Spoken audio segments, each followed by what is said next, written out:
The stream starts right now, my friend Andel, or Andel.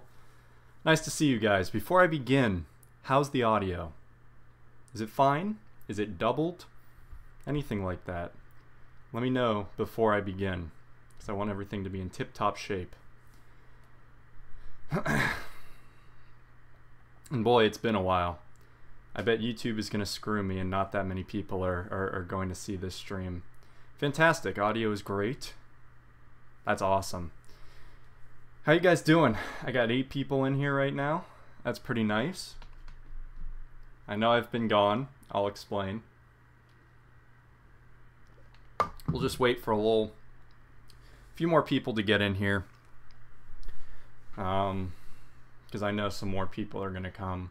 Although I did start late, so I'm shooting myself in the foot a little bit. My foreign viewers, a lot of them are asleep right now, so that's nice. Reagan from Insta. Reagan, nice to see you. Hashtag TMC, nice to see you again. Always a pleasure. Emmanuel, nice to see you. It's a pleasure, it's a pleasure. Google Plus, what's up, man?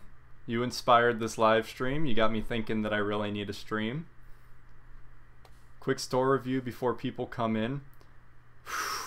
I can't do a store review right now. Hashtag. Message me on Instagram. I'll see what I can do after this.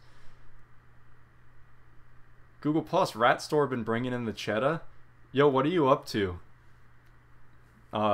Daily on your earnings, because you've been killing it on social media. Google Plus, I want to use you as like an example of exactly what to do. You are doing everything right. I'm loving what you're doing. Your social media game is exactly what people should strive to do. It's phenomenal. I'm glad I followed your account. I just see you posting all this and I'm like, damn, it's really building things up. Yeah, that's something I'm talking about in the stream, Reagan. So this stream is largely going to be about my channel and the furthering of basically my education capabilities for you guys. I'll touch on that once a few more people get in the stream.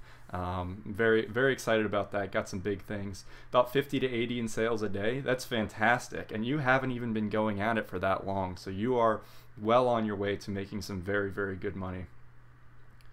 With only 2 paid promotions ever. Oh, Google, is it all free through Instagram?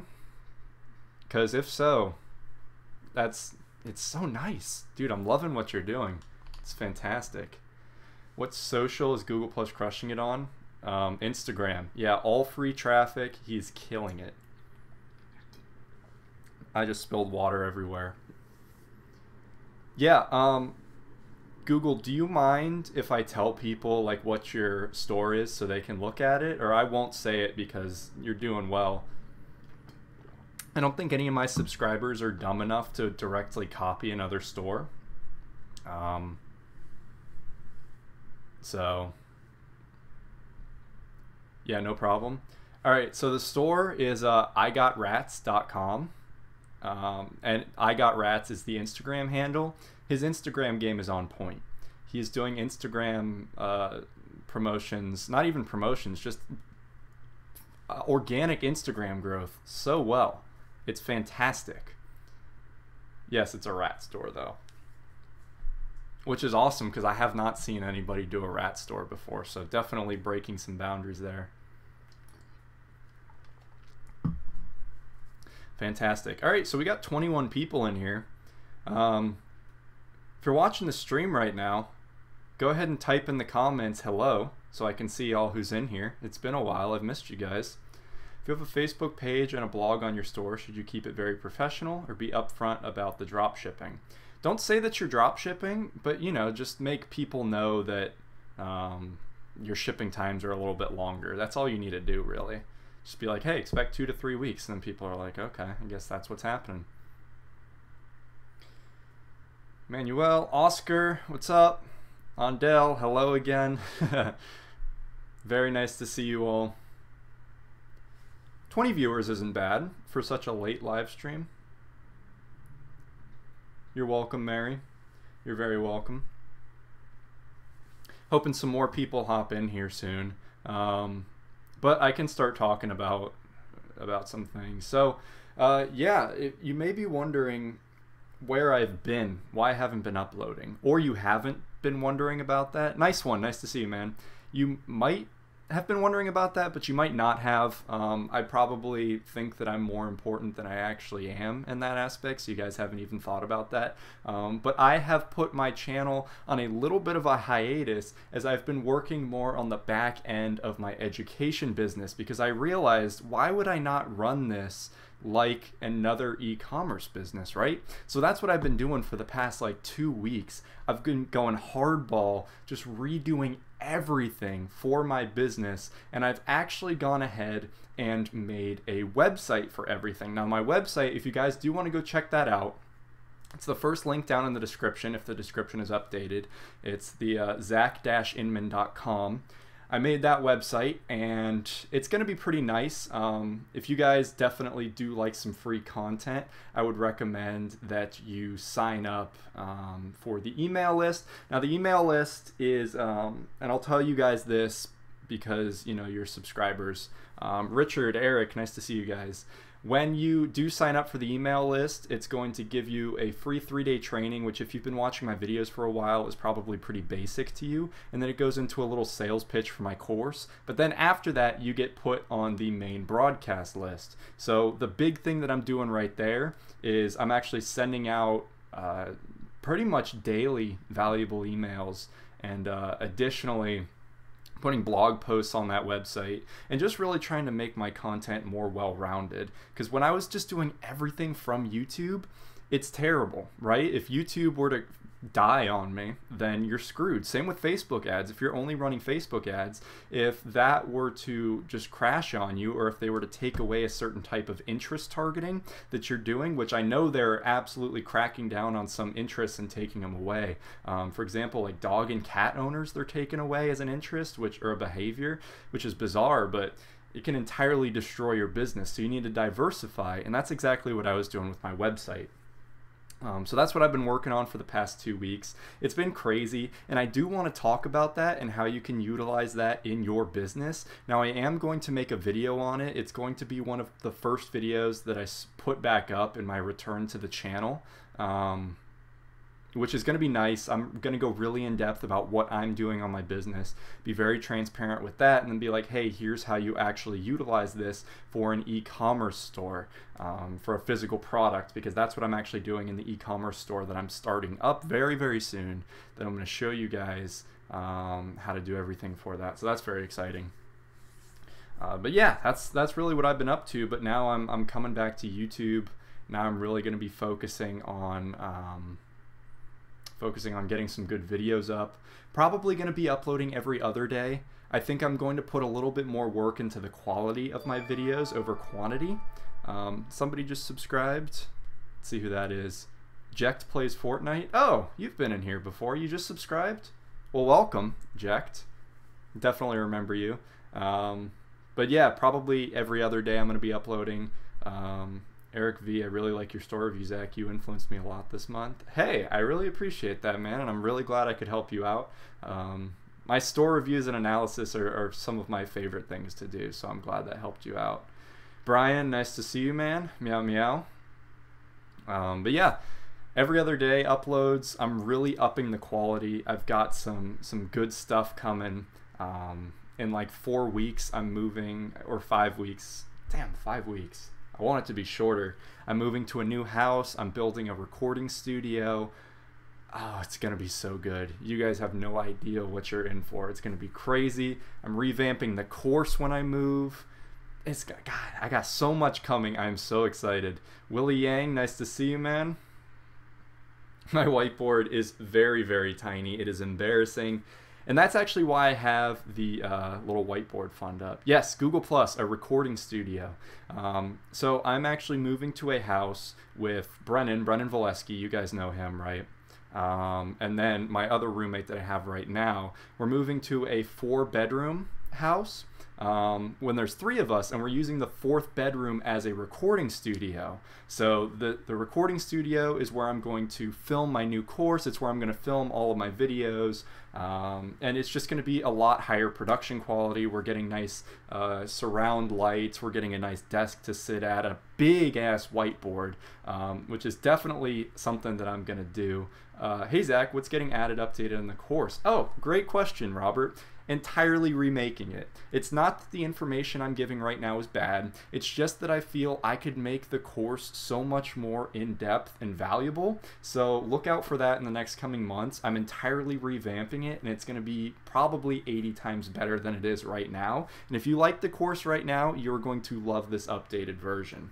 I'm going in depth into back-end marketing, sales funnels, all of that stuff. It's going to be crazy. So yeah, definitely price kick. Nope. The price is staying. It's not going up. I cannot stand those high-priced courses. It doesn't make sense. If people are just getting into something, they don't have a lot of money, so why would you charge that much? It's very money hungry and kind of crap. So yeah, I'm keeping the price super low for it. It's it's one of the lowest prices in the game. Super excited for that, and it's going to be one of the most in-depth. Oh, you bought a high-ticket course? Return it, Reagan. Return it, buy mine. You will not regret it. 900, return it right now. Return that course right now. It is not worth it, I'm telling you. Terrible. Absolutely terrible. 2 of them. Reagan, get your money back, bro. Get it back. I saw you got a good review from a YouTuber site. Brian, which one? It might have been one that I've seen. I've only seen 1 review of my course. But let me know, because I do want to see reviews. Thinking about making tiny shirts for rats.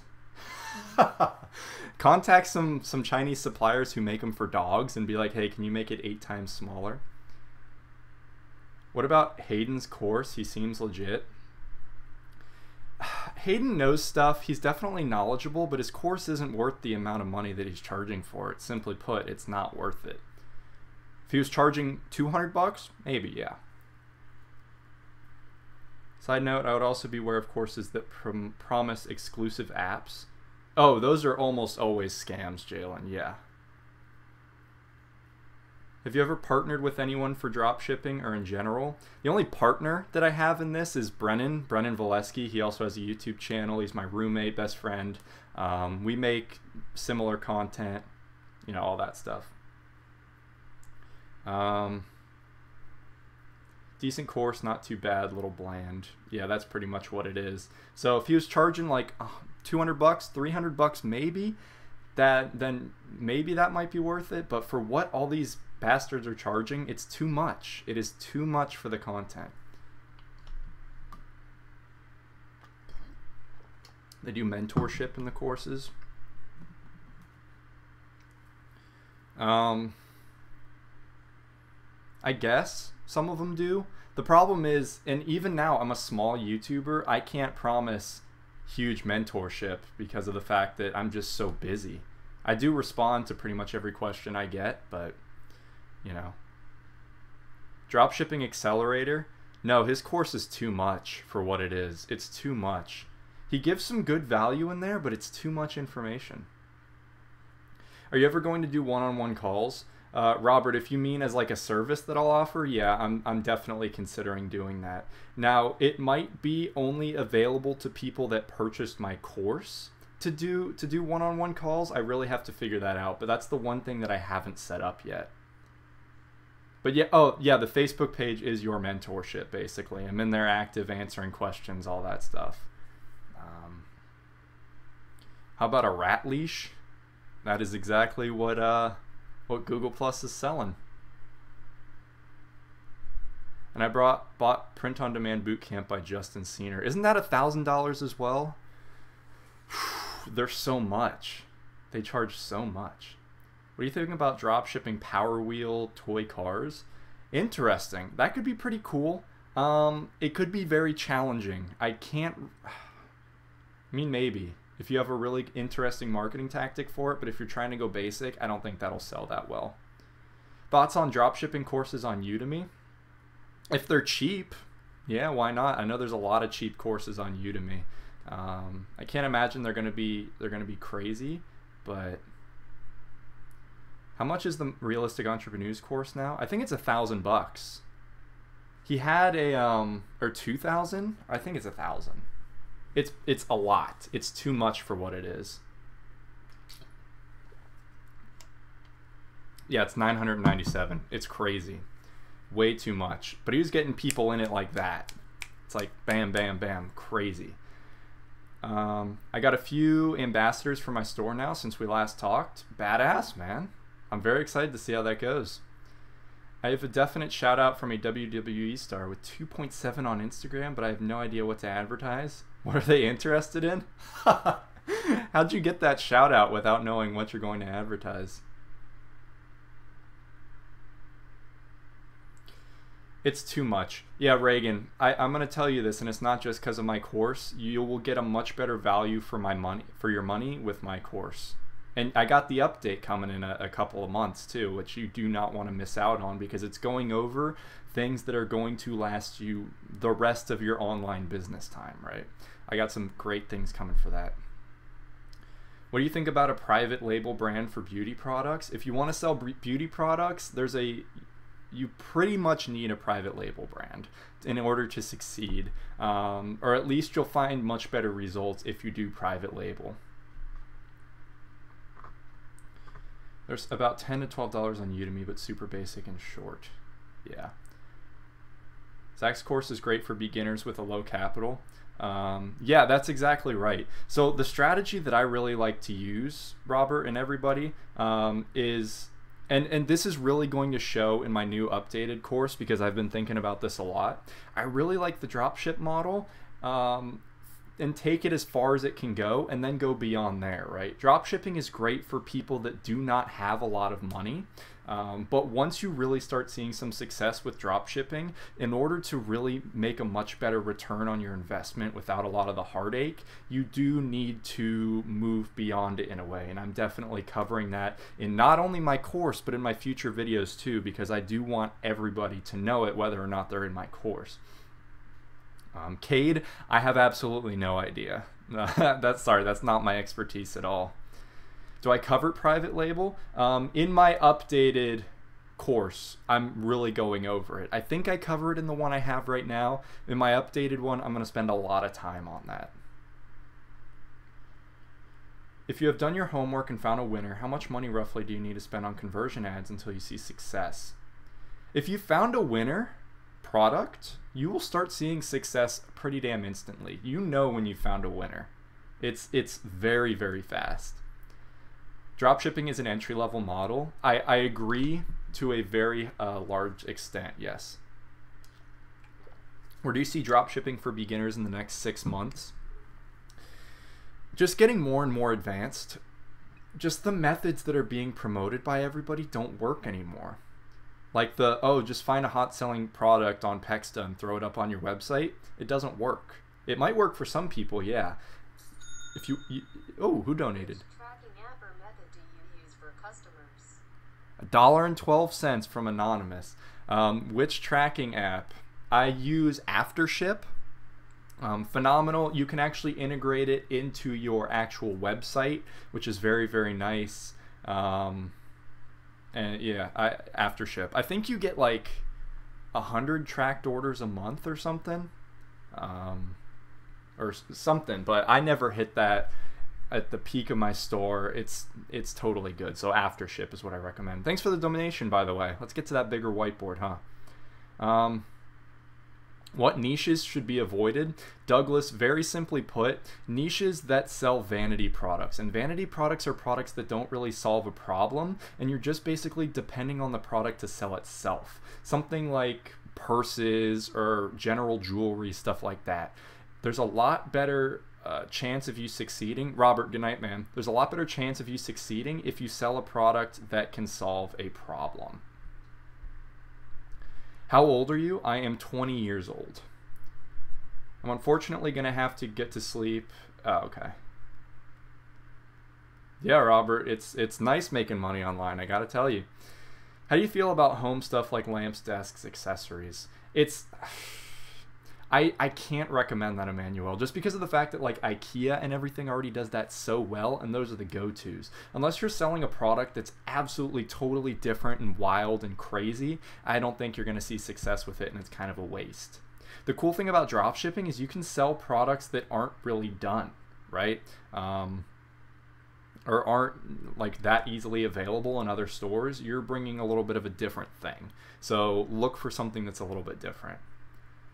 Do you have to be passionate about your niche, or is it okay to just live in it and research? You don't have to be passionate, no. I just recommend that you're passionate so that you can create better content for it, right? If you're very passionate about a niche, like I am with online business and in e-commerce, I can create content a lot better because I'm like, ooh, I'm so excited about this. I love it. I'm very knowledgeable about it. I love doing this, so I'm going to crank out content. If I were just doing this for money, for example, I wouldn't have the drive to be live streaming for 5 hours at a time. I wouldn't have the drive to upload a video every day or every other day talking in depth and excitedly about these different topics. So it definitely helps to be passionate, but you don't have to be. How did you test your jewelry products, and how did you know that you found a winner? When I tested my jewelry products, and this still works to this day, I ran $5 PPE ads. I put up a pretty basic picture of the product, just ran some basic PPE ads. Now with my niche, the targeting was it wasn't easy, but once I found the correct targeting, I was like, okay, this is what I target. And I just run them to this audience. And then eventually, when I found my winning product, it just took off. It performed 8 times better than any other one. And I was like, okay, well, this is my winner. I'm going to stick with it. Space Force? Are you asking if that's a good niche? I don't know. Is basketball a good niche? Yeah, I mean, people are passionate about basketball. You just can't go basic on it. I see so many people that try and do like basic basketball stores that have like keychains and everything. And it's like, no, that's not cool at all. You need something interesting. LED teeth whitening kits or activated charcoal powder. I wouldn't recommend it. It's been done to crap. I'd go different. What strategy to use for Facebook ads? Go into my videos and watch my ultimate guide to Facebook ads video. That's what I use. It's the shotgun method. That's what I recommend. That's what pretty much every successful person uses. Yeah. PPE ads are traffic ads. PPE stands for pay per post engagement, and they are the engagement ads. They're the ones that get likes, shares, and comments. And they're more for going viral. And personally, and this has worked for me, it doesn't mean it works for everybody. When I run PPE ads, I benefit more from that virality of them in my niche for the products that I'm selling than the optimization that conversion ads provide. Yeah, conversion ads can get a little bit more specific with their targeting, but because of the fact that my PPE ads reach so many people, I just get better results from them. So that's what I run, but you really need to test it out first. How do you feel about print on demand? Because I made a pretty nice brand doing it, but not many people promote it. I love print on demand. You can make things that have never been done before. Print on demand's great. You just can't go basic with it, right? You need to get a little bit wild. A lot of people have like these super basic print on demand stuff. It's like nobody's gonna buy that, okay? Nobody. Think about it. Like if you can pretty much tell if you just think critically, if you're looking at something that you made, like would somebody buy this? Would they really? Are they excited enough about this to buy it? So yeah, if you can make some good stuff, then print on demand's great. Do you cover copywriting? A lot of beginners know nothing about it and is a big reason why they suck at converting. Yes, Reagan, I cover copywriting. I cover it a lot. It's super important to know because nobody knows how to do it, but that's how you make sales. Yes, I do cover it. What are your thoughts on print-on-demand cell phone cases? I see a lot of them. They're very overdone, but they still sell. One of my subscribers makes a lot of money, make a couple thousand a month selling phone cases. So you could do it, you just need something exciting. But I wouldn't bank on it, right? It's pretty hard to succeed with. For every like one person that succeeds with it, 30 fail.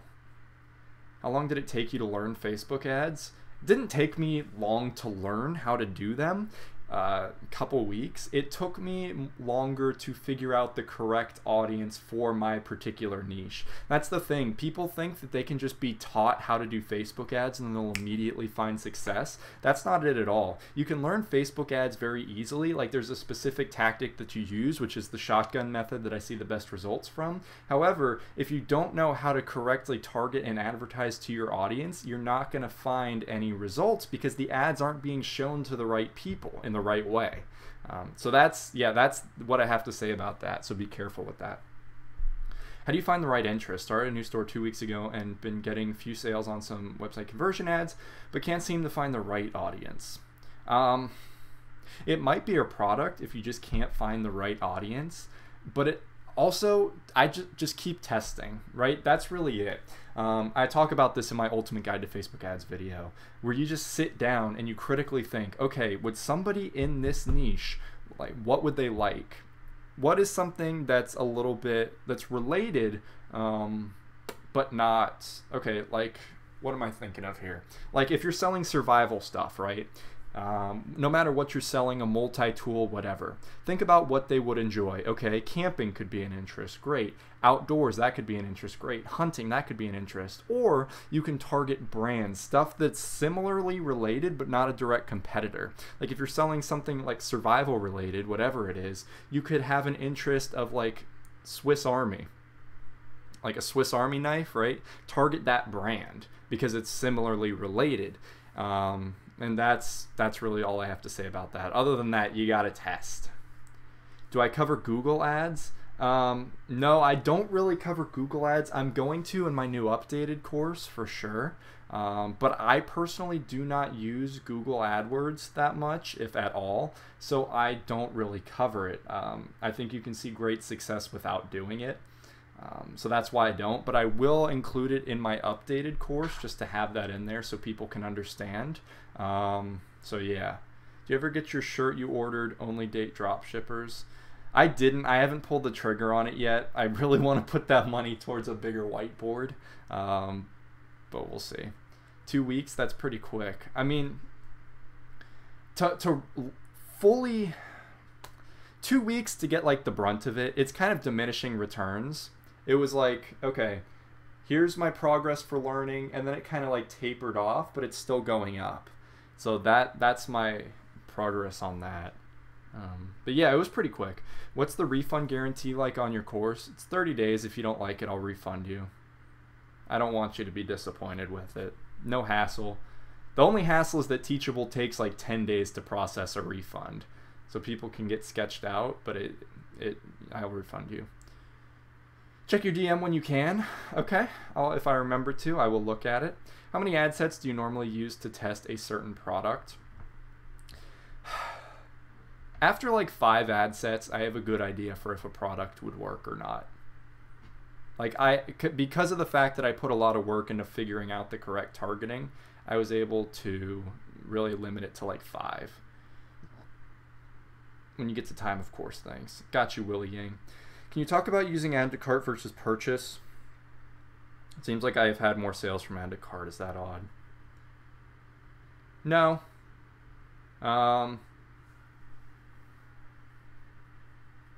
It's not odd at all.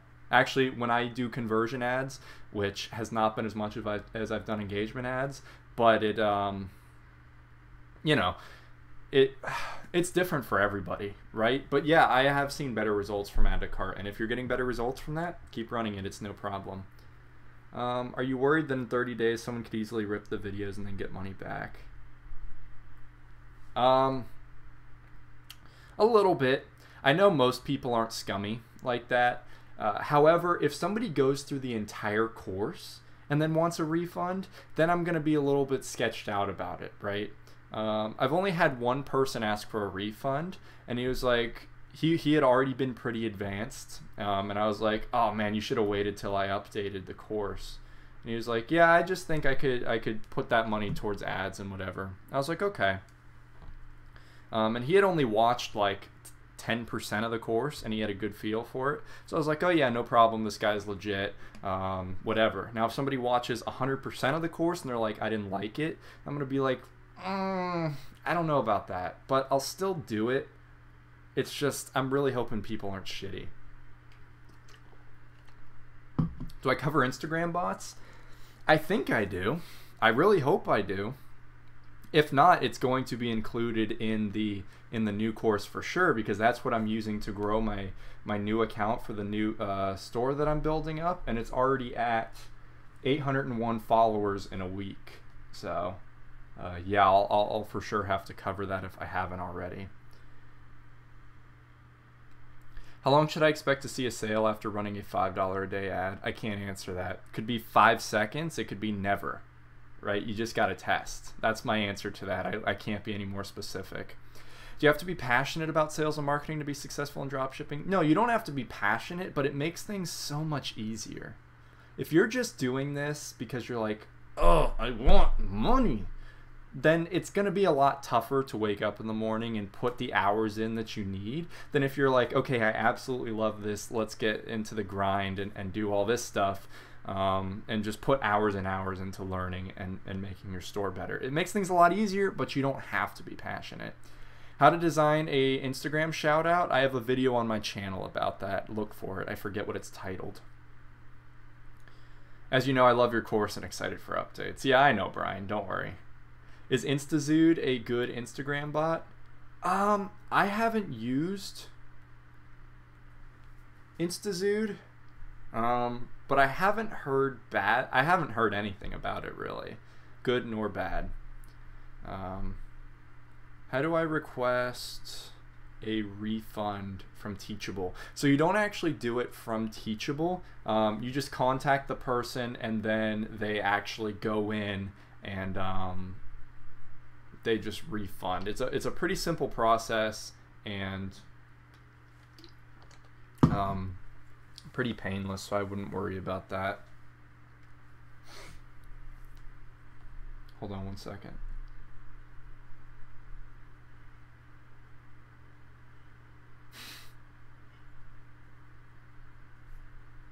Hold on, I gotta send a Snapchat.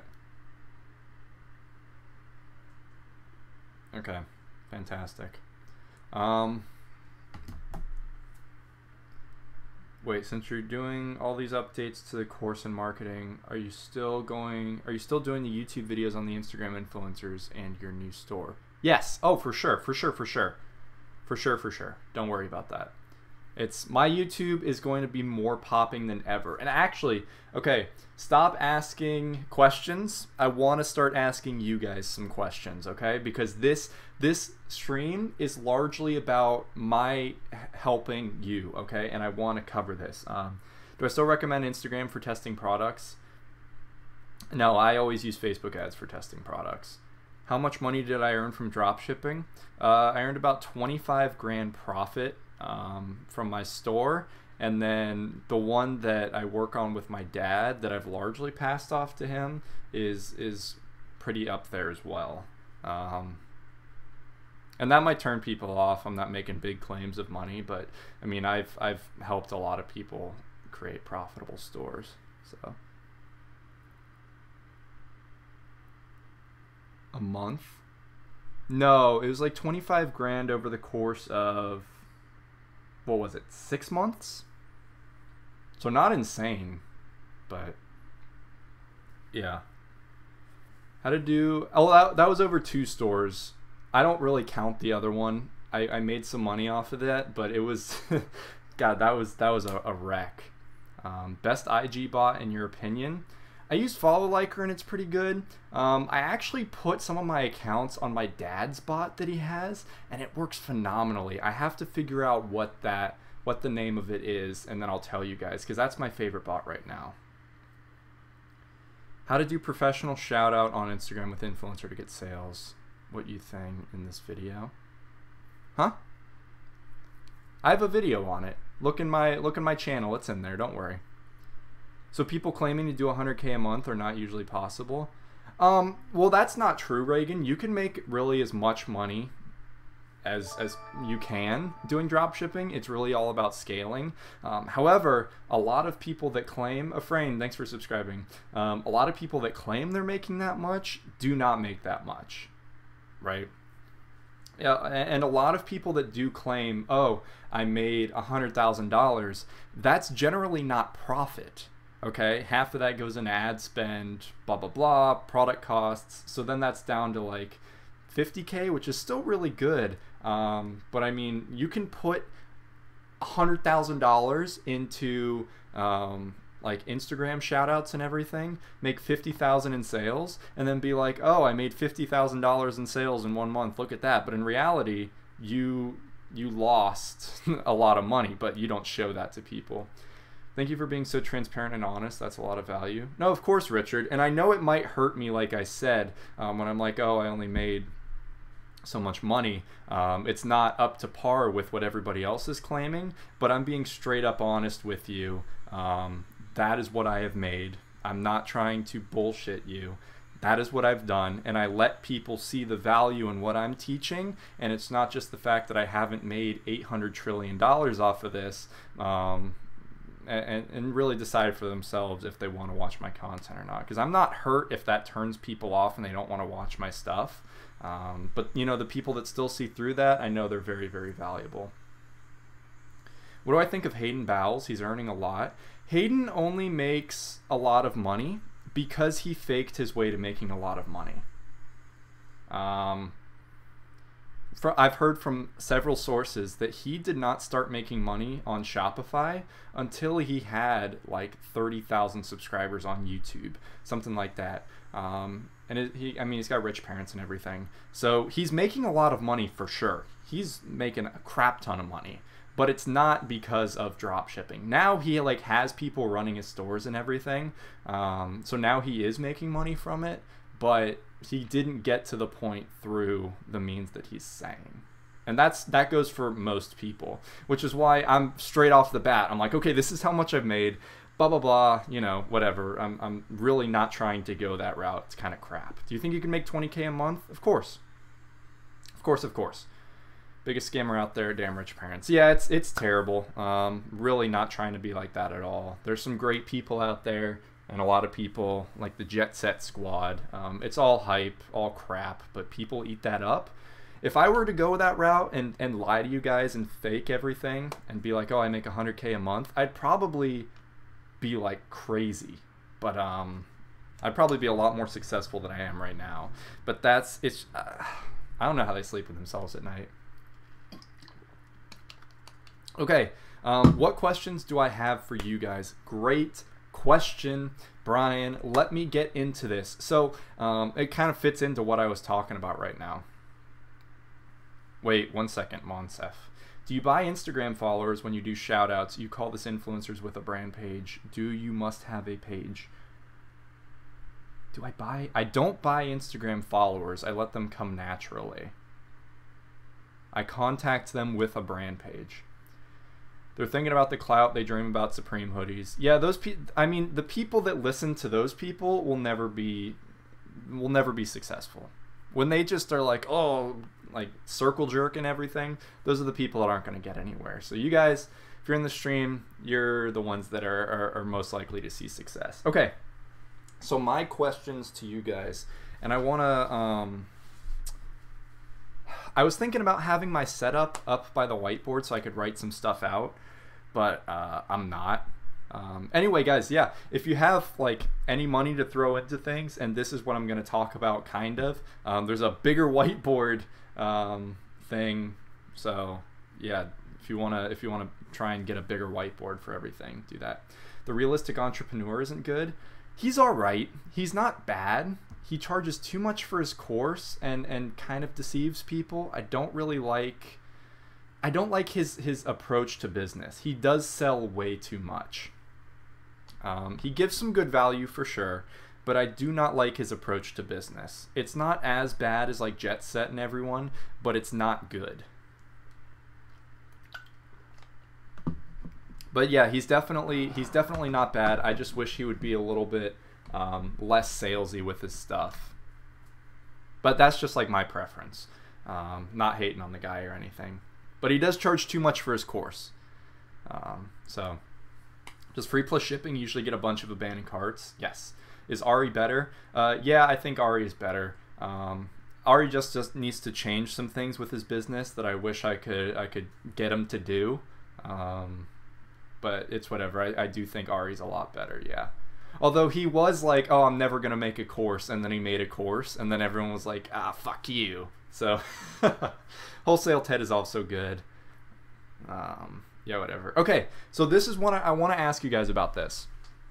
Okay? Because, and this fits into what I was talking about right here. I love to make videos, okay?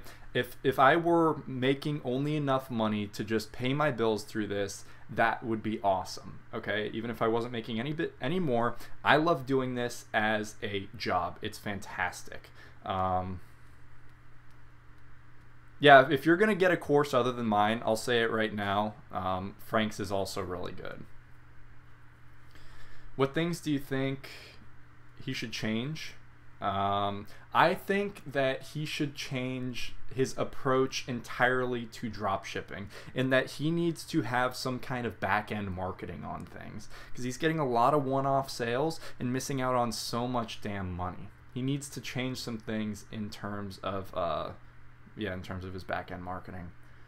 Fred Lamb, don't know too much about him, but he's really good at Facebook ads. What do I think about Dropship Lifestyle? They're definitely legit. I like their approach to dropshipping. They promote more of like a high ticket thing and being more legitimate. Dropship Lifestyle is one of my favorite. Do you generally recommend selling jewelry products with PPE ads? That's what's worked best for me. What's a great niche to start in? Anything that solves a problem. Don't just sell in a niche that's kind of interesting. Have one that can solve a problem for people. I have a hard time with product research. Just got to test. Okay, stop distracting me. You guys are too engaged. Do you think a one-product store for a smartwatch could be a good idea? I love one-product stores. Yeah, if you can promote that correctly, do it. Do courses really have more Facebook ad secrets than on YouTube for free? No, not at all. You can find everything in a course online for free. I'll tell you that straight up right now. Who did I learn from? I'd say 99% myself. And then when I was just getting into things, there weren't like a lot of gurus out there. However, Franklin Hatchett was one of the only people making videos on this, and I did watch him. He kind of got me into everything. And he's one of the realists out there. I love his content. Okay. So, my question for you guys. I'm not answering any more of yours. You got to answer mine, okay? Take a sip of water here because I feel my throat exploding. How do you want me to teach you guys? Okay, broad question, I know. But here's the thing. I realize that if I were to put... I just want to put more effort into things, right? I want to take things to the next level, and I want to differentiate myself from everybody else out there. Now, I feel that I'm doing a very good job on that so far. However, I want to further push myself away from the load of crap out there and just get into a better, more fun and engaging e-commerce learning experience. So I want to ask you guys what you respond best to, what you learn best from, and what you exactly want to see from my channel. Because I'm not complacent at all. I want to improve things drastically. And I've been going based off of my gut feeling and like looking at what's going on. Just focus on getting people results. That's it. Okay. Edit your course videos so they're engaging. Yeah, my updated course is going to be a lot more engaging. You're already doing good. You preach branding and long term. Okay, so the content I'm saying is good. That's good. Focus on getting people results. I'm really trying. I do my best. Maybe talk about the things other YouTubers don't talk about. That is what I am absolutely trying to do. And I feel I've done a very good job with that so far. So yeah, I'm definitely talking about that more for sure. And also Rappaport, nice to see you. I think more screen share stuff will help for sure. Case studies, I'm up in my game on case studies, especially when I get my better computer. That'd be great. Teach about laser targeting. Oh, okay, hold on. A while back, you were talking about showing a store you built on videos and show us. Oh, yeah, Brian. I was thinking about that today on how I entirely abandoned that. I need to get back into that. Yes, that's going to be one of my more involved type of videos that's going to take longer to make, but get better results for people. Teach about laser targeting and how to launch ads that are profitable. I can make some more videos on that for sure. Maybe some type of check-ins each week to see if things are selling, and if not, how to fix that week, etc. Could you elaborate, crypto merch? I do like checking in though. Kill Brandon, please. He thinks he's Alex Becker. Do you mean Brennan? Or do you mean Brandon Yurch? Whatever his last name is? Elaborate on that. Show us examples. Yes, for sure. I love examples. Valesky. That's his style of videos. I'm not gonna kill him. I second the Ari is going to be doing this with his course, and that's why I'm going to buy it. Oh, group calls? Yes, for sure. That's definitely something that I wanted to do. I've just been trying to get more people into the course before doing that, because the group calls, and then some people wouldn't be able to make it. I want to get some really, really good ones going on. But yes, that I need to include that in the perks. Group calls are definitely going to be something more focused on just the students. Thank you for bringing that up. That is for sure going to happen. Because you can't help everyone on one-on-one. That is exactly correct. I cannot do that, but those mastermind meetings would definitely be beneficial. Yeah, for sure. That's happening. Teach how to quickly identify winning products. Okay, I can make a video on that. I mean, it's a pretty simple process. What's the worst thing you can do starting drop shipping? The worst thing you can do is think that it's very easy money and not put a lot of effort into it. That's the worst thing. Not exactly sure. Was just thinking some type of mini mastermind where you talk and try to progress every week might be good. I don't know. I mean, yeah, that's probably what Willie is talking about for like the students where I do that. But also when I start up this new e-commerce store and I show everything, that's going to be kind of like a mini mastermind as well for YouTube videos where I'm showing the progress of my store and doing all that stuff.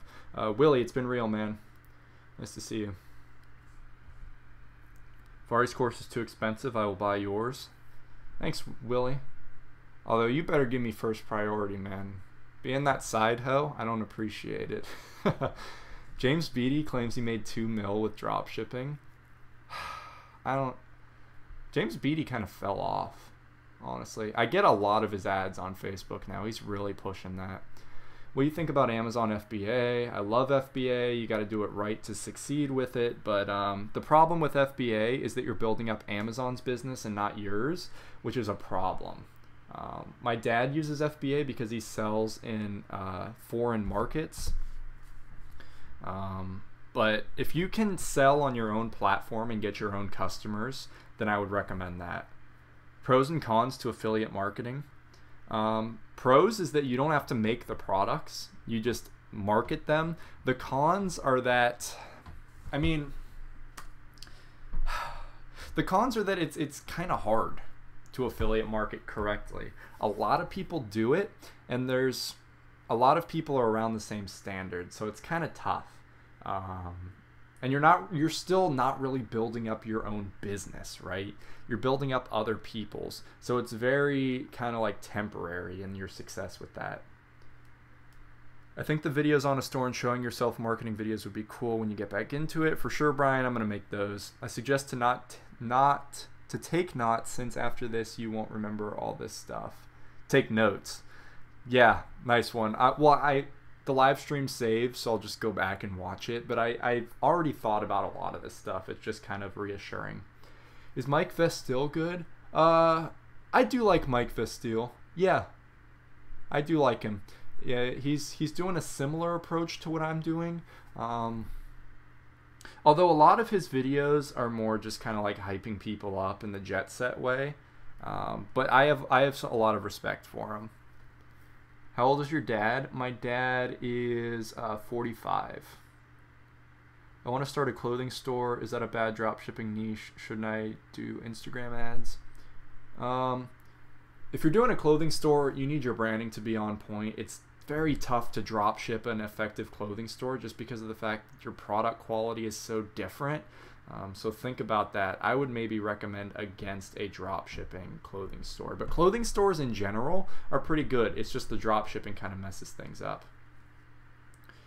Do I have any other questions for us? Yes, Brian. I will get to that in a second. A cool idea is show your audience how to do a video ad from start to finish for drop shipping. Yeah, I love those start to finish things. I'm for sure going to do that. Is it smart to sell bestsellers from last year? That's something you could. You for sure could. And I've experimented a little bit with that. I haven't put a lot into it. But yeah, I mean, if it's sold last year or 2 or 3 years ago and nobody's selling it now, it could work. You could pick up the people that didn't purchase in that wave and now nobody else is selling it.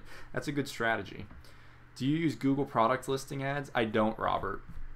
I'm not the person to come to for that stuff. Do I still run the jewelry store? Yes, and I actually got a sale today on it, or yesterday. And then I got a sale on Etsy too yesterday. It's passive. It's running kind of passively. Make like $200 a month off of it, and I haven't even touched it. But yeah, it's still going. Okay. So additionally, I don't really know if I had any other questions. I mean, okay. So I guess let me think of how to phrase this. So everyone is kind of doing a very similar thing of presenting information here on YouTube. Am I done with my homework? Yes. What do I think about Dan Da Silva? It's kind of slimy when he does stuff. I don't know. Brennan and I both agree. He's been around for a while. It's just kind of like the realistic entrepreneur. He's slimy in his business practices, and I don't like that at all. And I really try and avoid doing stuff like that. But he has been around for a while. Thoughts on old visions? Neutral. Don't really think anything of them. Another idea that would be cool for your series is pro tips like using Snipper tool and Google reverse image search to show people showing the same item. Yeah, well, I actually show that in my course. And I believe I've shown that in one of my videos before too. It's just not something I can put in every video. What's your take on DHgate for bulk? I haven't used it, but I mean, it's pretty good. It's definitely reliable. What about Alex Becker? Same thing. He's an OG. He's so knowledgeable. He makes so much money online. I just don't like his approach. It's a little bit slimy. It's a little bit. Would you suggest focusing on one store, or could someone launch 2 stores at once if they know what they're doing? You could launch 2 stores at once, but I just recommend doing 1 store so that you can focus a lot of attention on it and really give it your best. What are the challenges you see dropshippers have today? The main challenge is that people don't. The main challenge is that people don't think that they need to put a lot of effort in to succeed, so they create very basic stores. They don't get wild with their advertising or do anything different or put in the effort to learn how to do things. And really they just are like, oh, well, okay, this doesn't work, and then they just quit. They don't know that it's run exactly like a real business, except you don't hold your own stock. It doesn't make things easier, nothing like that. So I don't use Luke's for reviews. No, I use the review app RYVIU. Flying Start Online, I do like Flying Start Online. Kevin David, pretty good, a little bit slimy. So you're saying they aren't authentic in their approach even. Yeah, that's really it. The authenticity really isn't there. And I mean, I understand why they do what they do. They're very good online marketers. I just think that they could go about things in a less slimy way. trying my first free plus shipping ad just to try it, so the abandoned carts are normal. Yeah, the abandoned carts are very, very normal, Brian. Free plus shipping, I just don't like it that much. Unless you're doing a very effective sales funnel, in which case your free plus shipping conversion rates are going to be a lot higher. What's the quickest way to snowball with multiple products? Joshua, basically you got to go all in that you got to test a bunch of different products at once. It's a lot of money spent at once, but that's really the only way you're going to snowball. Follow-up question from before, where do you think someone should give up drop shipping? When do you think someone? Nobody should give up. It's just if you're not seeing success, you need to reevaluate your approach to things. What do you think of Thaddeus trying to make a comeback? Ha! Don't even get me started. That is laughable. Is it bad not to pay taxes on a dropship store? Be honest with you, when you're not making that much money, don't worry about it. It's when you really start making money, like $10,000 to $20,000 in a tax year, then that's when you really need to start worrying about filing taxes. But when you're just getting started and getting the hang of things, don't worry about it. If the IRS is watching this, yes, you need to file taxes always. But in reality, you don't really need to worry about it that much. But, you know, $10,000, when you hit that mark, you really need to start thinking about it. You can only hide it for so much. Man, you guys go on a tear. Sebas, I need to put this in my FAQ because I've given these guru reviews at least 10 times per person. Every single live stream, we go on this tear of people being like, oh, Flying Start Online, Old Visions, Alex Becker, Dan Silva, and I'm like, same thing I've always thought of them. What do you think of Brennan Becker? Yeah, he's alright. What do you think about Udemy for learning if you don't have a lot of money? It's alright. The thing with Udemy is a lot of it's very basic. But I haven't looked at it too much. I'm sure you could find some good stuff on there. But if you really don't have a lot of money, all the content that you need is online. So Brandon Wersch is not good. I haven't watched a lot of his videos. I don't know a lot about him. I don't want to give my opinion on him too much. But from what I have seen, his videos are very basic. Very basic. He's not that creative. And he kind of... Yeah, nice one. He's too basic. That's exactly it. He mashes in with everybody else. All of these other dropshipping gurus, it's the same content being recycled over and over and over again. Hell, Hayden makes the same videos he's made a couple months back. They just keep making the same thing over and over and over again. It's crazy. They don't give anything new. It's like you're not getting hurt by watching them, but you're wasting your time. You're not getting a fresh perspective. And that's definitely something that I really try and do, is I don't look at those other people and what they're doing. I'm like, okay, what are the coolest things I can think of that would help people out? And that's the way I structure my content. All of these other people, it's the same thing over and over again. 3 things I wish I knew before I started dropshipping. And they're still making these videos. They were popular like 6 months ago, but they're still making them to this day. They're so basic. They're not creative. They don't understand the scaling of businesses, how to stand out from competition. It's so cookie cutter in everything that they do. That's my huge problem that I have with these people, is they do not get creative. They can't think for themselves. They stick to the same thing. And I give them props because that works for a lot of viewers. They respond to these exact things, so they stick with it. But it's just crap. I hate it. I hate that. They got to get more creative. No hating on the people, but you know. How is Brendan Valesky like Alex Becker? I haven't said that he's like Alex Becker. I was just joking. I don't think that he is. He might passively be getting some of Alex Becker's mannerisms because he watches some of his videos sometimes. Because Alex Becker is a great businessman. So maybe that. Have I ever hired a VA? No, I have not. Done everything myself, even to my own detriment. Copycat?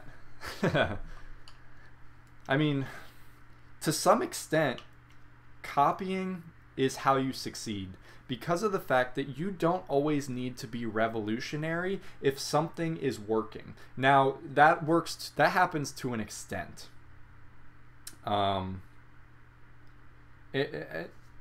You do need to revolutionize some things, which is like why I make videos that nobody else does. Yeah, stop reinventing the wheel if the wheel's already been made.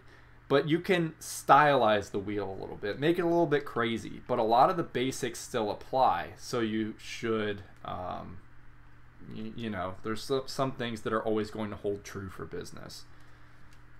Why don't I outsource? When I was running my dropshipping store full blast, I was sending out like 15 orders a day, which was a lot, but I was like, see, I'm so frugal. I'm so damn frugal that I was like, I would rather spend the extra hour of my day packaging this up than paying someone $15 to do it, right? Even though my time is probably more valuable than that, I'm just so frugal. That's my thing. And that's why I have a whiteboard that's like 2 feet by 1 feet, because I'm, you know, I find it so hard to splurge on stuff. Copy the basics, then add your style. Exactly. Hello from Switzerland, 240 here. I don't think I've had a verbal Switzerland viewer. That's awesome. Have you ever only used the shotgun method? No, but I've seen the best results from it. That's how you find results the fastest. Do you recommend selling for holidays when they are approaching? What about movies and TV shows? Holidays for sure. Just got to make sure you're selling way ahead of time. If you are drop shipping, shipping times are terribly slow. What about movies and TV shows? Be careful you're not infringing on copyright. What other Facebook ad methods have you used? I haven't used a method per se, but before I got into using the shotgun method, I would just put up like a couple of ads at a time and tweak them a little bit, which was basically the shotgun method just tuned down a little bit. Oh, excuse me. Hey Zach, how do you get your dropshipping products in their own package instead of the old Chinese box package? It's called ordering from Alibaba and self-fulfilling from your own home. I know a lot of people hate this, and they give me shit for it, but I've just seen nothing but benefits from it. It's a great thing. Or you could contact the supplier and be like, hey, is there any way you could change up the packaging? A lot of the times there's only so much they can do. But yeah, ordering bulk and self-fulfilling, or sending it to a warehouse and having them fulfill for you, is how you are actually going to get that. And that's what I'm doing in the e-commerce store that I'm starting up, and I'll show you guys everything. I've already found a supplier for packaging that I'm going to use. What's the best way to deal with discouragement when you're not getting ROI? So I was getting a negative ROI for a while, and so you can't, if you're just in it for the money, it's a little bit tough. But if you're in it for like the thrill of owning an online business, that was my main encouragement right there. Like, damn, I want to get this business succeeding. But if I was like, oh, I'm cash flow negative, I mean, then my encouragement there was, damn, I got to get back to at least neutral so I didn't lose money on this, right? But it was just, I just wanted to see my business succeed. That's it. Like that also is a reason why picking a passionate niche is good, because I'm like, ooh, yeah, let me do this. I really like what I'm doing. Ooh, do you like Billie Jean is marketing even though he is in e-commerce? I don't know what that means. Billie Jean? Like the Michael Jackson song? I contacted ePacket Express. They do that service. Interesting. Never heard of never heard of that service before. I swear I got the knowledge to make six-figure. I'm just a bit lazy. Any advice to stop being lazy or waste time? My main advice for that is to just be like, so when I'm lazy, I just feel like shit. If I don't do anything for the day, I feel like crap. I hate myself. But when I'm getting things done, I'm like, that's so good. And then eventually, once you start making some money, then it just piles on itself, and you're like, okay, I made 20 bucks today. I bet I can make 30 tomorrow. And then really that. But it comes down to an emotional desire to have a successful business. If you're not in it, if your heart is not in it, you will not have the drive to put months of effort into building up a business and really making something incredible. That's that. I'm finding it hard to find any other wrap products. Is there any other sites you recommend besides AliExpress and Alibaba? I mean, DHgate.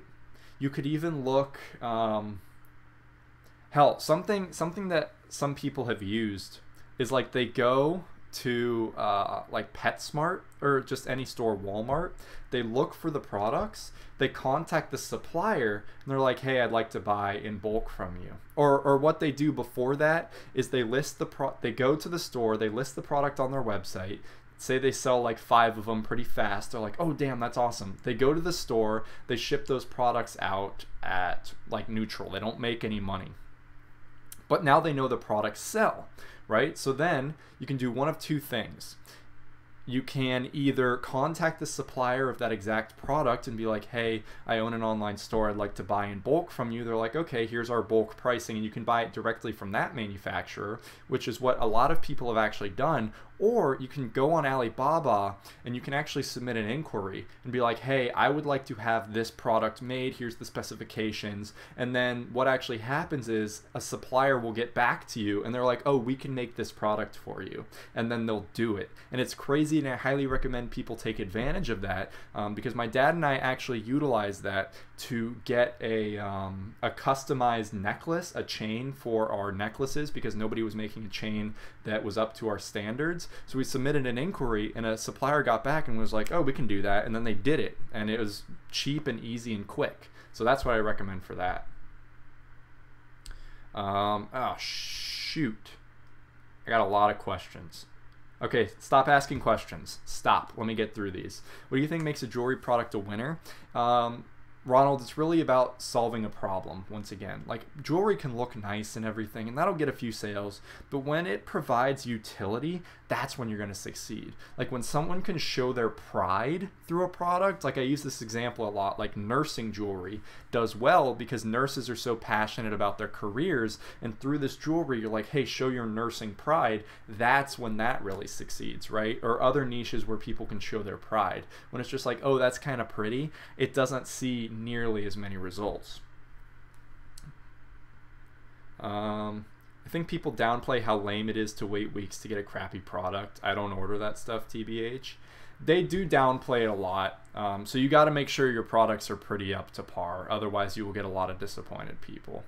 And also, it's just like, can you sleep with yourself at night knowing you're sending people just utter crap? I can't. I'm contemplating on learning how to sew or something to start making my own products. Yeah, Google Plus, contact the suppliers. That's a lot of time that you will not get compensated for fairly. Find a supplier for that. How do I find the shotgun method for Facebook ads? Watch my video, Richard, titled The Ultimate Guide to Facebook Ads. I talk about it and go about it in depth. Peep the knowledge shelf in the background. Knowledge. I had a bookshelf installed on my dresser to hold all 12 of my books. They can repackage and add flyers and stuff, even find sourcing, but it costs like $5 on average. That's a lot, but it's worth it if you're selling more higher ticket products. Very worth it. So maybe consider that. I haven't been taking action since May 2017. Wow, a whole year? That's crazy. Yeah, I'm in it for the journey and the knowledge, and you're right, it takes time to learn. I mean, if you don't have the drive deep down to do it, you will not succeed. It's just an inner thing that you really need to change about yourself. And if it's all about the money, you're not going to have the drive, right? Money can only bring you so much happiness. But if you really like what you're doing and you love selling things online, or like me, you like making content, then you'll be able to do it forever. I wake up in the morning excited to work on my business. What are some of the reasons for a low conversion rate besides having a bad product or terrible looking web page. That's really the two biggest things. Additionally, maybe charging shipping, which is terrible. People just may be turned off about your shipping. It might be a product that people really aren't that excited about, which jewelry, this happens a lot. People are like, maybe I can do this, maybe I can get this, that might be nice, but then they abandon it. You really got to create a desire in people. That's what that is.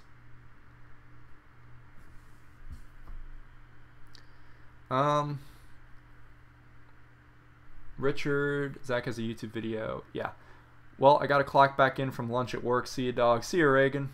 How do you video ads look like? Are they picture slides or BuzzFeed type clickbait ads? BuzzFeed type clickbait ads. Not so much at cancer as those, but that's more of the general style. Oh, I'm lagging a little bit. Okay. Bring back the father hat. It's up. It's in my closet. I can grab it. I just thought my hair didn't look too crappy right now. I got out of the shower recently, so he answered his own question. Did I? Or are you talking about somebody else? Can we fake the shipping source? No. Do not do that. You're asking for a world of pain. Be very straightforward. What's your opinion on countdown timers? If they're done tastefully, like if you legitimately have a flash sale going on, then they can work. However, on just like normal pages, 99% of the time, I see them on pages that's selling like this basic ass bracelet. Nobody believes that. Your damn anchor bracelet isn't gonna sell out in 2 minutes. Nobody believes that crap anymore. It's terrible. The only time I really endorse using a countdown timer is if you do like a site-wide countdown timer that's like, oh, there's a site-wide sale going on up to 60% off. I've never seen a good-looking countdown timer. I've seen some, but it's the site-wide ones. On the on-page countdown timers, never seen a good one. You're correct. Excuse me. Oh, so the thing about donations... I was going to mention this and then I didn't. The reason I have that is because I want you guys to be able to really invest in your education, right? I want you guys to be able to tell me and to show me like, hey, I will be able to learn better if you do this particular thing. Like the reason why I have the bigger whiteboard on there is because, damn, I love to draw shit and just map out stuff. So that's why I'm working towards getting the bigger whiteboard. And like I try and keep, like I said, I'm damn frugal. I'm not splurging on anything. But if people are like, oh, I will learn a lot better through this method, like, oh, if you change your video or if you have this certain feature that would help me learn better, then I will definitely get that. So that's that. But yeah, the bigger whiteboard, that's just something I'm gonna get regardless when we move to that studio in a month. Man, I'm so excited. When doing market research, what are some of your resources?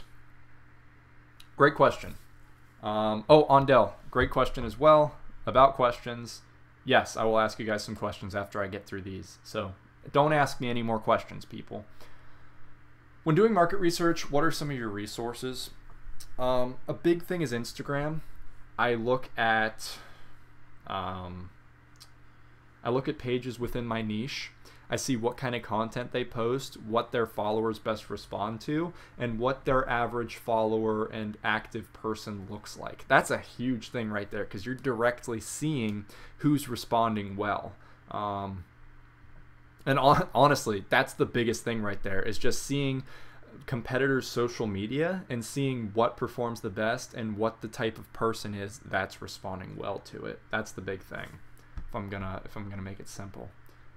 Do you recommend raising the price and giving out coupon codes? To an extent. You don't want to make the price without the coupon code unreasonable though, otherwise it's going to turn people away. But yeah, I always give out coupon codes. It incentivizes a lot of people. How do you handle returns? I never take returns. The products are so cheap. I'm just like, keep it, and then I just refund them. And people are a lot happier that way. I have a code below my product title saying sale ends and then tomorrow date. Updates automatically and only shows on products that are actually on sale. Alright, that's good. Nice one. That could be done pretty well.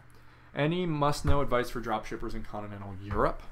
I mean, things that do not translate well here. For example, here clients have to pay taxes themselves in the post office.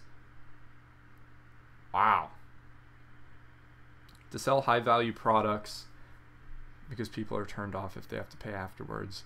Yeah, I don't know. I have not done a lot of business in continental Europe, so I really cannot tell you, man. That is a pain in the arse. That's terrible. Yeah, I don't really have any specialized advice for you. I apologize. Zach, I'm still stuck on niche. I keep changing my product. First I go beauty, but I'm not good on it. Just keep trying new things. I mean, I'm still stuck on... So you don't know what niche to get into? Just sell a variety of products and see what sticks. Eventually you'll find something you're good at selling. Don't be like, oh, I have to sell this, though. Because if I was like that, I never would have seen any success.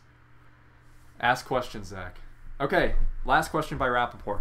Do you deal only with the big five, and your thoughts on worldwide selling? Yeah, I do only deal with the big five, primarily the US, because I ship for myself. And my thoughts on worldwide selling. I think you should definitely look into worldwide selling. The only problem is I really like to... I like to ship the products out myself. So when you ship it worldwide, shipping costs a lot of money. So if you're doing that, you're going to have slower shipping times. However, when you are shipping worldwide, you're reaching people that may not necessarily be reached by most people. So there's a lot of benefits to it. Thinking about adding a Rat Hall of Fame page on my site. That might be possible, Google. I'm not sure. Look into that. You could have like an email that people send their pictures to, and then you can just put the pictures on your website, which is pretty easy to do. You just create a page and then you can just paste pictures in there. Okay, so I think I asked, not I could hit the back. Okay, yeah, I think I asked this question already and got enough, but I want to ask you guys again in case nobody could voice their opinion. What's the best way that I could teach you guys? What is the best way that you guys learn? Okay, what's something that nobody else is doing that I should do that would help you learn the absolute best? Create a wiki? Live stream, yeah.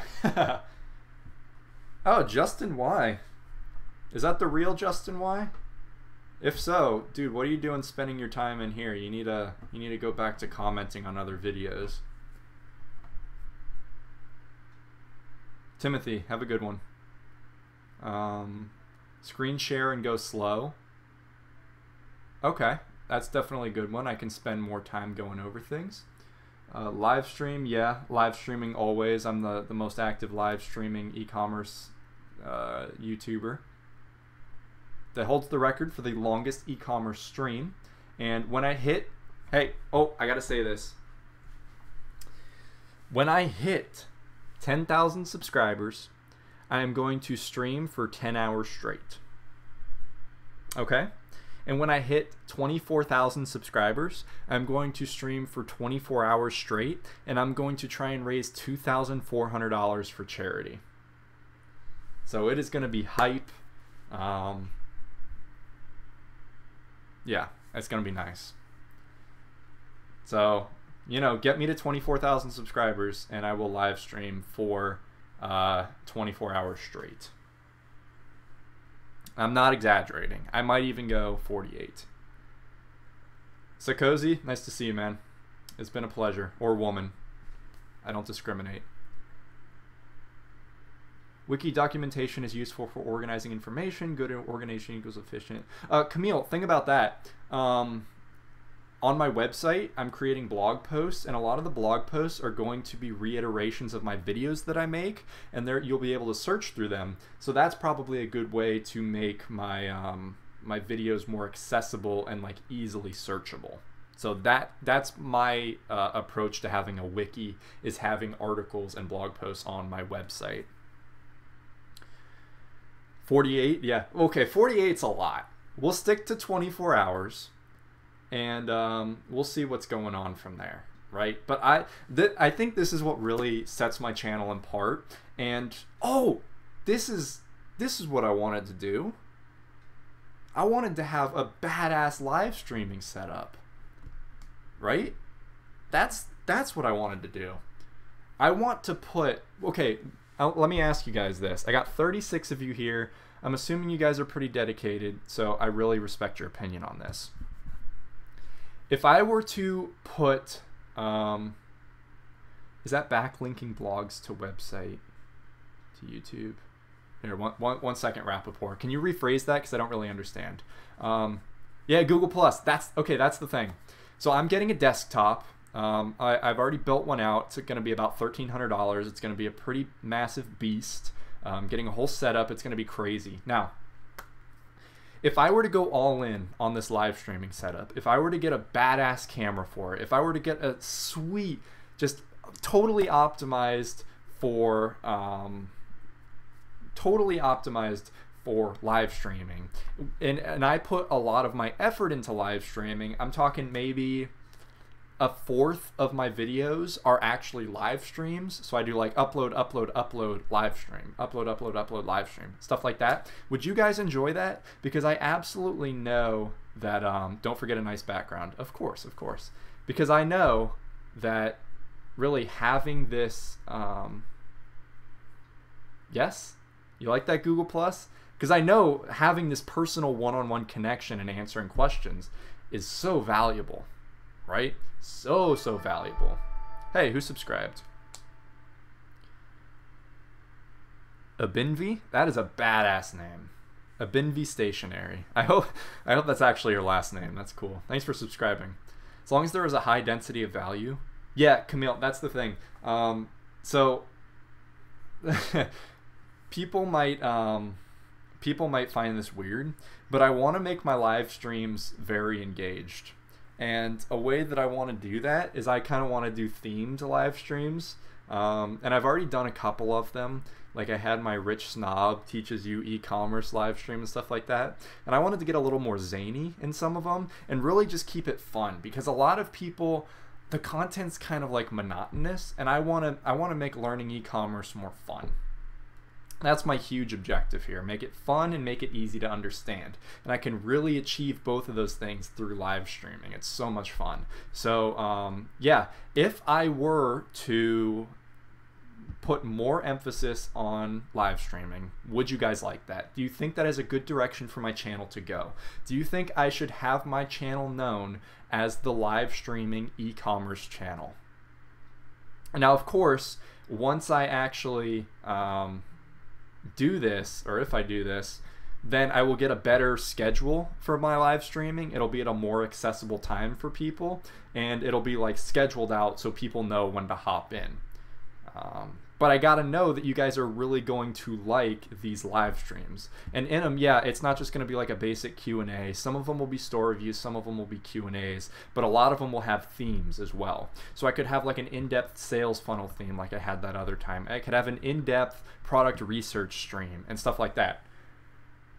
That might work. One vote for me. I think that's good. I think that would be awesome. Nobody does that. In-depth sales funnels is good, bro. Ondell, then you would love my course update that's coming out soon. Okay, so you guys like that? Yeah, let's blow up this channel. Well, if you guys want to see a 10-hour live stream, then get me to 10,000 subscribers, and I'm gonna do that. I'm 3/4 of the way there to 10,000. Super exciting about that. So we'll see if we can get that and really blow this up. So yeah, let me actually write that out in my notes, just so I remember that this is the direction I'm taking for my entire channel. More live stream emphasis. Stream sounds good, more relaxed than videos. Yeah, it's pretty chill. Videos I do have to push to get a lot of information in a short time, which I love doing too. But yeah, live stream's a good little diversification from that. And also then, with these live streams, you're getting direct access to my help, right? So you don't have to buy the course to get that direct access, which is what a lot of people have.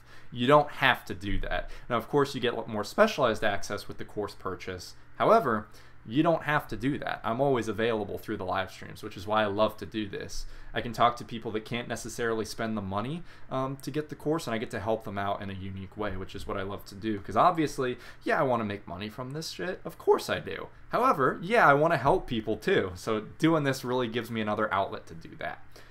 Let's run ads for this channel, guys. I don't know if I support that. That would piss people off. Zach to 10K by July 13th. I'll bet 20 on it. Dude, that would be awesome. I don't know if I can get it that fast. That's a lot. That's fast. Will these tariffs and all this beef with China and Trump affect drop shipping? Maybe a little, but I don't really think so. The live streaming e-commerce channel has a nice ring to it. I think that does have a nice ring to it. And I do like really being known for live streaming. Because here's the thing with live streaming. You cannot bullshit. Okay, of course you can still bullshit, but it's a lot more authentic, right? You can't sit around and like think of the perfect response to deceive people with. You're on the top of your game. So for a proper psychopath like myself, I'm just kidding, don't take that out of context. You know, you can't make that up. It's very authentic, one-on-one, very personal. And a lot of people don't have that. A lot of the bastard gurus, which is what I'll call them from now on, don't do that. So that's nice. Yeah, join the Facebook group, by the way. Link down in the description. We're almost to 500 people, which is crazy. What do you think about IGTV? I think it's kind of, I don't know. It's kind of a, I don't know. It's just so bleh. They need to do a lot to make it better. I think you will for sure. Dude, I hope so. That would be crazy. 10K by July 13th? No, there's no way. There's no way in hell. I'll try, but there's no way. What were some of your first week numbers on winning products? When I found winning products, and before I had actually scaled up a good advertising campaign, I was making about, let's say I ran a $5 ad that was winning. I'd make probably $15 profit off of that ad per day, and I'd run a couple of those. And that was like within the first week, because it just really took off from there. Nova, hey, what's up? Live stream started around 7:30, pretty much exactly at 7:30. Will there be a replay for this stream? There will, Reagan. Do not worry. Every single live stream is, it takes a little while, but it's processed and uploaded to the channel. Yes, we can. Obama? Hell yeah, let's get political on this bitch. But yeah, so I'm super excited that you guys are down for this live streaming thing. I am super excited because I will totally 100% take that approach and put more emphasis on live streaming. Because I know nobody else does that. And I know it's going to set me apart and really help you guys out too. Ondell, it's been a pleasure, man. Thanks for being in the stream. You should save the audio to these streams and upload them as a podcast to iTunes. Some crypto streamers do that. Huh. That's interesting. Now, the only thing with that, Google, is that sometimes I get visual with my live streams, and that might be confusing for people. But I do want to start a podcast. However, I might do a more dedicated podcast where it's like specifically for podcasting. Because I've kind of wanted to do that and like get people on and have them talk about their business. Oh, you're looking for a USP? Am I stupid? What does USP mean? I'm dumb, aren't I? What is that? I probably look like an idiot. Nice, I love podcasts. I do too. I listen to them every day. My internship, I listen to them all the time. Which, by the way, I like my internship. It's just I don't really like it. Yeah. I don't know how to best describe that. It's good. It's a good experience. I like kind of being in the industry and seeing an established company from the inside. It's not worth it for me. Like, I don't need the money from it, so I feel that I'm just kind of wasting my time being there. But it's whatever. Anyway. Yes, podcasts should be a bit more organized. I agree, Camille. It would be cool on your live streams to see you actually list and market a live product in a live store. No one does that.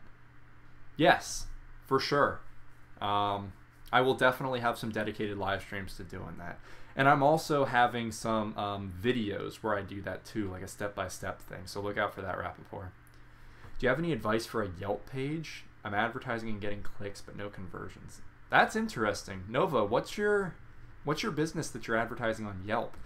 I've never done any Yelp advertising, so I can't really give you any advice for that. That's interesting. Unique selling point.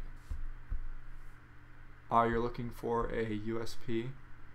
A unique selling point, you mean for my... I didn't know what you meant by that. You mean for my like my YouTube channel? Like my entire personal brand like that? Use your internship for networking. For sure. The thing is, it's not necessarily the situation where I can network too much. Right? Like I've met some...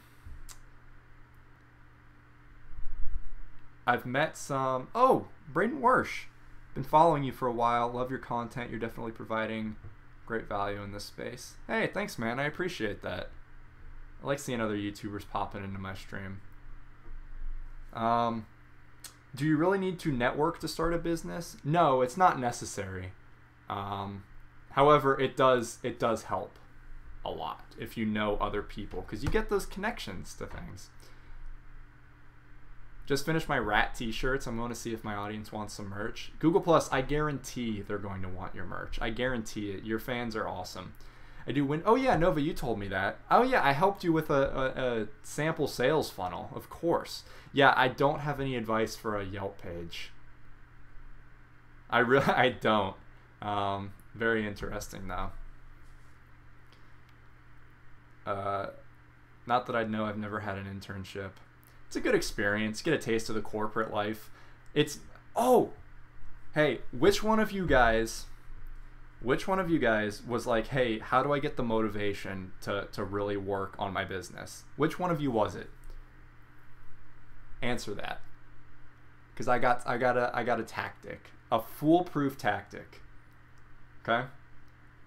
If you don't want to come forward, I'll just say it. It was nice one. Okay.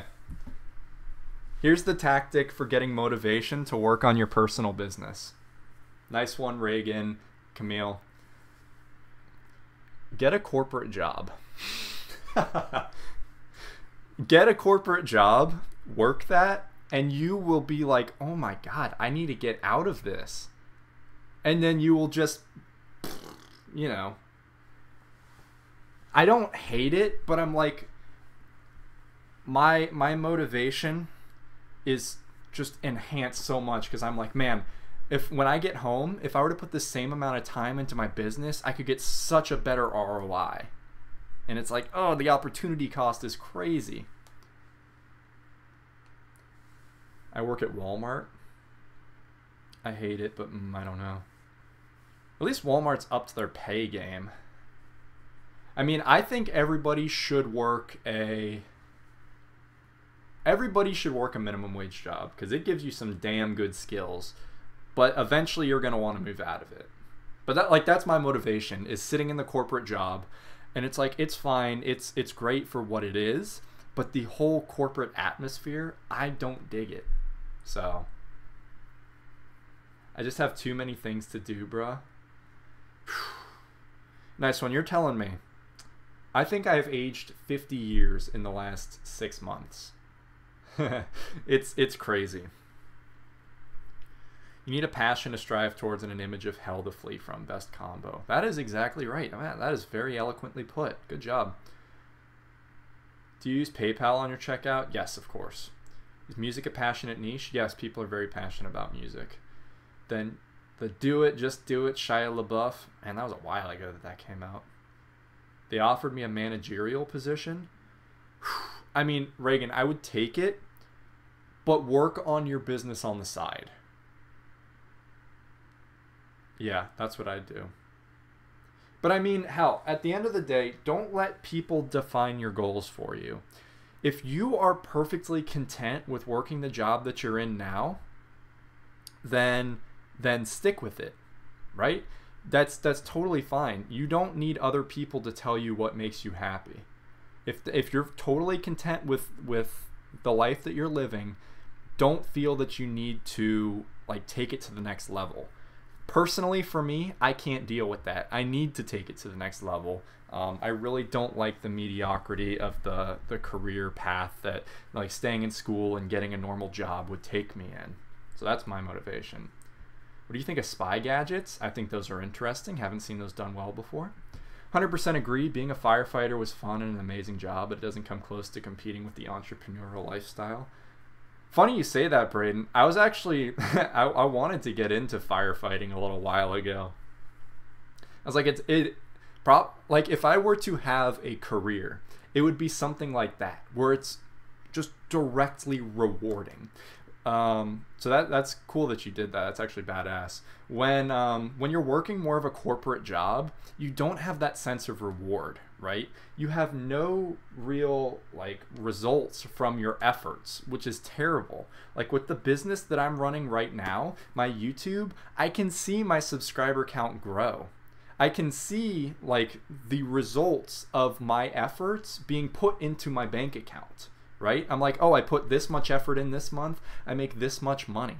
I can see that directly. When you work a corporate job in a lot of places, you just don't get those kind of results, which is kind of crappy.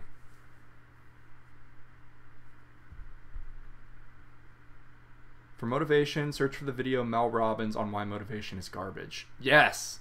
Motivation is total garbage, Raz. I totally agree. Totally agree. It was really a blast, and the 24-48 schedule isn't bad either. Ooh, 24 on, 48 off? That's nice. It was great for starting my business. Totally agree. Hell, if you're not going to work a minimum wage job, do something like that. I think everybody should work a job like that, whether it's corporate, whether it's something like firefighting, whether it's just a minimum wage job at a sandwich shop, because you get some real life skills there that you're really not going to learn anywhere else. And in the worst case, you learn how to better respect people in those positions, right? Which, when I worked retail, Jesus, a lot of those customers needed to work that job and learn how shitty it is so that they have some actual respect for the workers. Because, dude, I had this person when I was working at Adidas. I had a person legit, when the store was packed, snap at me from across the store and whistle. And I was like, oh, hell no. And I just walked the other way. I was like, fuck that. I am never helping you. You are going to have to find someone else to help you, my dude. That is terrible. They just have no respect for people that work in situations like that. So yeah, everybody should work a minimum wage job. Crypto continues to come up. So what do you guys think about accepting those on an e-commerce and the perceived image? You can. I personally would not accept crypto. I just like having like I know how much money I'm making. But you know, whatever. I like the A student and C student take on business and education. Yeah, although it is kind of cringy when people are like, oh, I'm a C student and you're going to work for me one day, to the A students. it's super cringy. However, that does make sense in the grand scheme of things, because a lot of the time, a lot of like A students, whatever, I'm not trying to put them into like boxes, but a lot of the A students, what happens is they just focus so much on like getting good grades and everything that they don't understand that actually succeeding in the corporate world, which is where a lot of them are headed, isn't all about just having knowledge. It's about being able to have the people skills and the know-how to really work up in the world and to stand up for yourself and to get what you deserve. When you're constantly just focusing on like learning and doing everything and you're not taking action and understanding how social dynamics work, then you're going to be pushed under the bus. No matter how smart you are, you're really going to hit a cap to your success. Now, the C student just comes from people that spend a lot more time being more social and everything. Which generally in the business world results in you being able to work yourself up the ladder better. So that's where that comes from, and I do agree to an extent. I just hate the saying like, oh, you're gonna work for me one day because I'm a C student. That's just stupid. But yeah, that makes sense. Wish you could give 5 across the face. Yeah, that would be awesome. Uh-oh. Okay, I thought my stream just crashed. Nope, we're good. Being a B+ student is the best. You have discipline and practical knowledge. Yes, exactly. And to get a B+, you don't have to put in as much time, so you can dedicate that time to other stuff, which is great. What kind of credit card do you recommend for business? I just have a normal one. I don't really know if there's a better answer to that. I gotta keep up the Snapchat.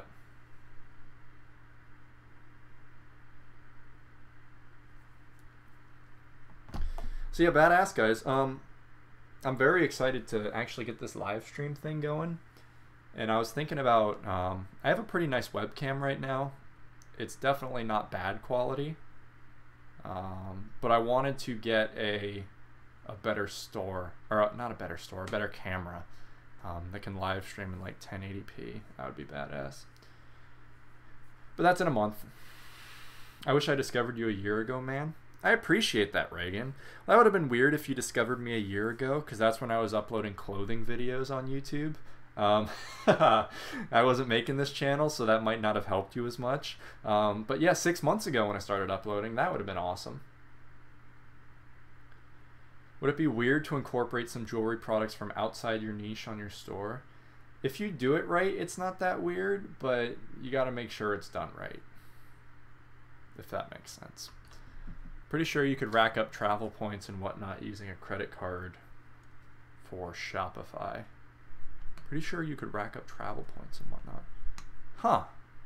Could you? I've never thought about that. Yeah, 6 months ago, because that's when I solely started focusing on Shopify. Oh, Reagan, I could have been there for you from the start, my bro. It's alright, better late than never. As long as you're seeing the light. Could you elaborate on how to do it right? Honestly, Ronald, I'm not too sure. Generally, I would stick to products within your niche. Or it can be a complementary niche. But, no. I mean, what do you mean? Can you give me an example of what you're thinking of? It's hard to come up with something off the top of my head. Before I got in a relationship, which took all my focus. Yeah. Are you in the relationship right now, or is that over?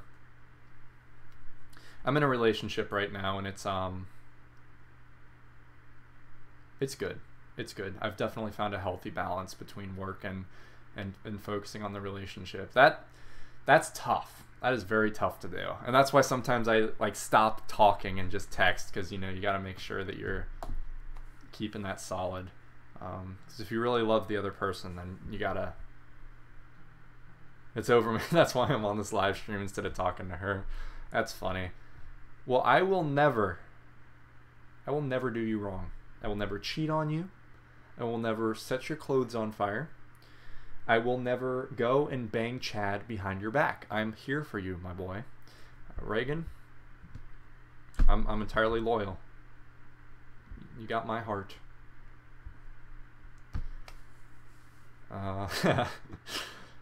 Was that bizarre? Yeah. Okay, I mostly sell music jewelry products, but there ain't that many products and it's in my niche. I've started a trending section and put some products from other niches in it, but I'm not sure if it's driving people away. You're not going to see too many negative ramifications from that. But I would really just focus on your niche. If you're not going to succeed with the trending products, or if you're not succeeding with the niche that you're in, or selling anything within your niche, you're not going to really succeed with the trending products. So really just focus on your niche and doing it really well.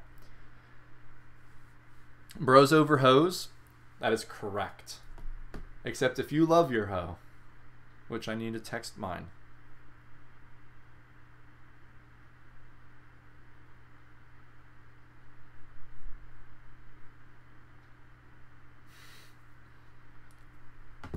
Badass. I'm so close to getting monetized on YouTube, by the way. I cannot wait. Don't let her see this live stream. No, I can let her see it. That's fine. She's watched all my live streams. She knows I talk her up. But yeah, I really hope that I'm close to getting monetized on YouTube, because that's just free money. I've applied for monetization since March, and they're like, oh, okay, we'll get you in April. And then they're like, oh, okay, we'll get you in May. Oh, okay, we'll get you in June. And now it's the damn end of June, and they still have not approved me for monetization. And I'm angry because there's a couple $1,000 that I've been missing out on, which is a bummer. Damn, she supports your career? She does support my career, because it brings in the dough and it allows me to take her out to dinner. She's selfish. No, but she's very supportive of it. As long as I do make time for her, which can be tough sometimes because I get so lost in this and then I end up live streaming for 6 hours. She in college, she graduated this past year, and fun fact, she lived in Oklahoma and she actually got a job down in Tampa. I'm in Orlando right now. She's in Tampa, which is badass because I used to have to fly all the way to Oklahoma to see her. Now she's moving to Tampa, which is crazy. I'm very excited. She got a good job. Things are going great. Super exciting. You deserve to be monetized. You make awesome videos. I appreciate that, Jane. I really do deserve to be monetized. And the cool thing is, with my niche that I'm in, I make education videos and everything. I get very high ad revenue. So it's fantastic, right? So yeah, I make I think I have like a $10 CPM, which means every 1,000 monetized views, I make $10. It's crazy high. A lot higher than the average of like 3 to 4. Well, that means y'all were meant to be. I hope so. Otherwise, that would be awkward. She didn't move down here for me, but I mean, I was a big driving force behind that. So that would be weird. Damn, you're around where X got killed? Yeah, well, he was in Miami, right? So like 3.5 hours from me. So basically right next door. No way, I'm right near Tampa. Oh, Jane, where at? Are you in South Tampa? Because that's where my dad lives. South Tampa's pretty nice. Zach, have I used the Ebates Chrome extension to earn money back when ordering your products off AliExpress? 3% back for every purchase. No, I haven't actually. I should look into that. That's interesting. There was another one I was using, but it screwed things up, so I took it off. But I haven't heard of the Ebates one. What about the watch niche? No. Richard, do not sell watches. Terrible. Absolutely terrible. Dog, you're around. Don't get killed, dog. We need you. I'm trying. That's why I'm not trying to start any beef. Now I'm a public figure. My Instagram account got hacked today.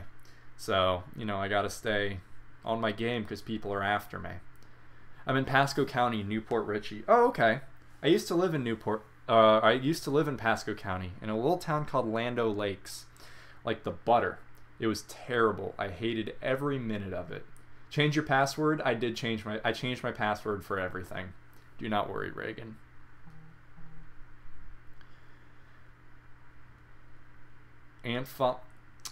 Dude, why'd you type out my password? I gotta change it again. Oh my god, come on. Could you imagine if you guessed my password? I would hire you as something. I don't know, but I'd want you on my side if we were on the same wavelength.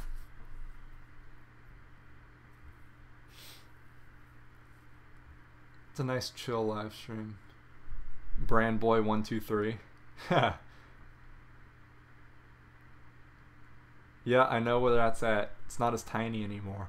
Yeah, they've been really working on it. They opened up that that mall, which is that outlet mall, which is where I worked. I worked at the Adidas store there. They're putting a lot of effort into it. Sadly, it's after we left. But it's also good because we get to avoid all the traffic that's there now. It's your girlfriend's name with a couple of numbers, agreed. It's Yasmin 1, 2, 3, 4, 5, 6, 7, 8, 9, 10. Hack me. Is children's clothing, t-shirts, leggings, shorts a good niche? I have a 2-year-old, so kid stuff is kind of my thing right now. I want to start out right. You gotta do it correctly, Kendra. Who subscribed? David Savage. Oh, that is a badass name. Welcome, David Savage. I'm glad to have you as a subscriber. Is children's clothing a good niche? It can do well. I know some people that have done well with children's clothing. Now, the thing, Kendra, is that you need to have a really, really nice store. And additionally, you need some fantastic quality control. Any type of clothing that's being drop shipped is so hit or miss, and especially with kids, people don't play around with the quality, so you need to make sure that you're sending out only the best products. So you really need to put a lot of effort into making sure your store and your products is just up there in quality, like way up there.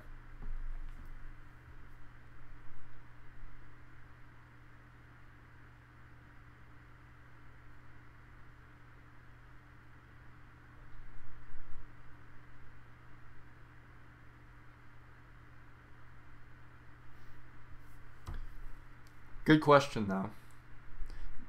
If you don't mind having your kid out on the internet, you could utilize them as a model for your clothing and kind of like the face of the brand. That would really set you apart. Get kind of like a lifestyle thing going there. That would be interesting. Making you my new mentor? Let's do it.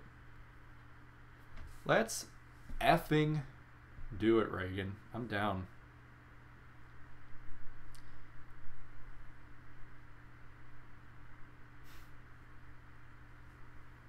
Very good live stream so far.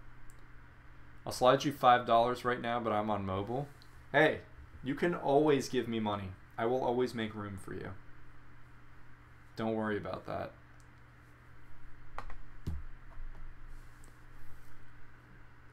Have you seen the financial education video on the 98.11%, where 98 are happy customers? One is a legit problem with your service. One is legit trying to scam you. I haven't seen that, but I should watch that because that sounds very accurate. How much money do I need to start Shopify? Can't answer that. You can start with legit $0, but I would recommend... Oh, wait, Jane. I'm off for now. Have a great night, all. Thanks for all you do, Zach. You may get me starting a site one day, and I'll be due to stumbling upon your videos and getting hooked on them. Jane, it's been an absolute pleasure having you in here, and I really hope that you start up an online business because it's so much fun to have. So yeah, thanks for stopping in and watching my videos. Stick around. You won't regret it. But back to let your eyes speak. How much money do I need to start Shopify? I'm not going to give you a direct answer. The answer that I'm going to give you is you should be at a point in your life where you are not going to have your life ruined by losing a couple $100. If you only have like $300 to your name, Sharian Green, thanks for subscribing, you won't regret it. If you only have like $300, $500 to your name, you're going to get hurt by this because you're not going to make money right off the bat. It requires a lot of testing. So if you're like, oh, this is my last leg, get a job that has a salary that's guaranteed money. Because that security is so much more valuable because it's not guaranteed you're going to make money. Not at all. I was going to use her as a model. I never thought of doing a lifestyle store. Nice. Yeah, Kendra, that is going to make you stand out so much. If you can get some good pictures of her doing her thing, looking all cute, you know, really like defining something. You could even make a blog. make some type of website, have like endorsed products. There's a huge potential because some people do that, but not that many people do it well. So if you could make her an awesome face for the brand and get some very coherent feeling going on between the clothing and the products that you offer, you're going to see some great results from that. And using somebody as the figurehead of a brand is a fantastic way to get some awesome results and really make your business stand out. So yeah, you got your head out, you got your head on straight for thinking of that. That's good.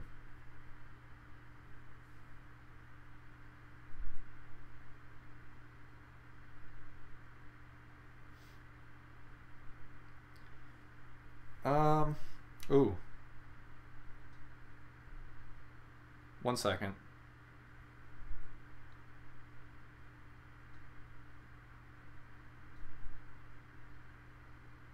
Okay. $212 exactly. That's the exact amount you need. Any more, any less, you will fail. How do I sell items / niches I am not familiar with? It just requires a little bit of testing. Subreddits are a good resource to get familiar with them. That's actually a good point. I never really thought of utilizing Reddit, but that's a very, very good point. Yeah, just do some research on what people in that niche respond well to. Look at Instagram pages, look at subreddits on Reddit, look all over the place. Just see what people respond really well to. And additionally, just test things out. My niche of my main store, I knew jack shit about. I make fun of it all the time. This particular niche, I make fun of it so much, but I sold in it, and I was able to because I test things out a ton. It's actually hilarious. And telling my girlfriend, that was one of the first things that I ever told her. I was like, hey, I sell things online. I sell blank, blah blah blah, and she was like, okay. And I showed her, dude, I showed her my store as like one of the first conversations I ever had with her. I've done that. I did that to a few women. Oh my god. I used my dropshipping store as a pickup for women. I'm gonna be honest with you, it worked. It worked. It really worked. If that doesn't inspire you to get things going, then there you go. You can tell ladies that you sell Chinese crap online. Yo, I never really thought of it, but I got interested. I interested a few women before my girlfriend, and then I got my girlfriend after all introducing them to my store. Yeah, if you're having trouble getting inspired, there you go. Hella bitches. It may be the niche I'm in, but hella bitches. No, Google Plus, I sell rat leashes, ladies. Oh my god. You're gonna need to bring a towel because they're gonna be, woo, you're gonna get the women going with that. That's man, you should make a Shopify Tinder integration for your Shopify store. Oh my god. If Tinder has Shopify integration, 100% of women will immediately leave the platform. Do you know the type of people that would attract? Oof, I can't even think about that. That's terrible. That's awful. Yeah, man. I really haven't thought about it, how I've managed to hold on to a girl for a year after having one of the first things that I tell her be like, hey, I sell stuff online. Here's my website. But it happened. It happened. Wow. Don't be like me.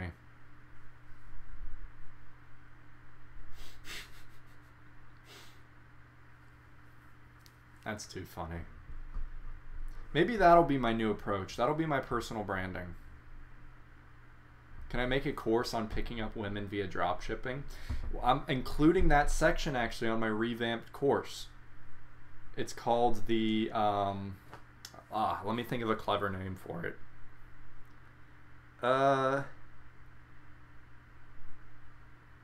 Hold on, I'm drawing a blank. I gotta think of something clever. The...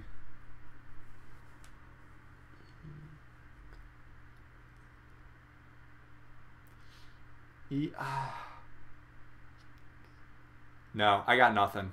I cannot think of anything. Just the extra benefits. I could include that as a selling point for the course. Yeah, you learn how to drop ship and sell stuff online, but you also learn how to get hella bitches. What do you think about buying a website off the Shopify exchange? Don't do it. Not worth it. Do you see yourself transitioning into other stuff than commerce, investing, tech? What do you mean, like pursuing those things? Or do you mean for my YouTube channel? You mean for my YouTube channel, don't you? Answer me that and I'll elaborate. Brennan says hi. Hello, Brennan. Brennan's coming back on Wednesday. Back home. He's in New York right now, in case you guys don't know. I sold a site on Shopify Exchange for $60 that I built in 30 minutes. You got lucky, Google+. I didn't think people bought that many stores on there. Like, will you be a Mark Cuban? I hope so. I want my last name to be named after a sandwich. You know how influential you have to be for your last name to be turned into a sandwich? Oh, man. I will not stop grinding until I see the Inman sandwich on Subway's menu. Like, once you made enough money or have sufficient passive income and use your know-how in a startup. The $5 Inman. Ooh, that's my old stripper name. That's my old stripper name. I've moved on from that time. I'm worth more than that.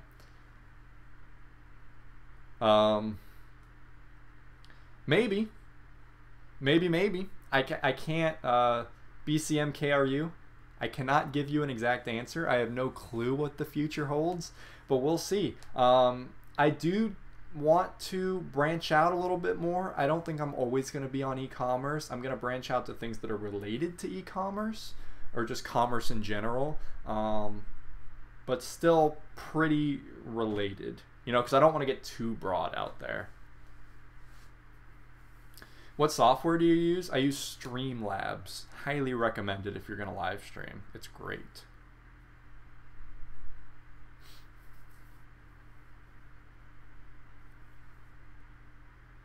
The Inman Teriyaki. I think that's just racist. Once again, live stream for 2 hours. Time flies. I don't know how I would do a 24-hour live stream. I would probably be one where I sleep halfway through it and you guys get to watch me sleep.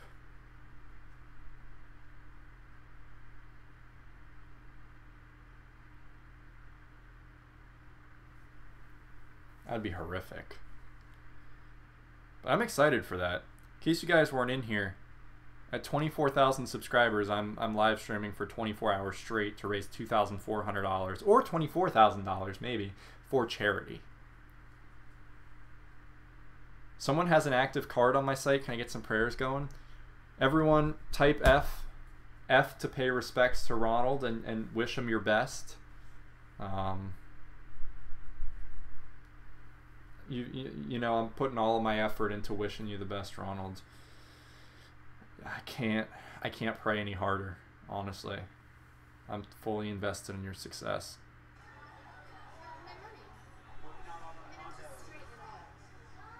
We got 5 Fs? Yeah, you got it, Ronald. You'll get that sale.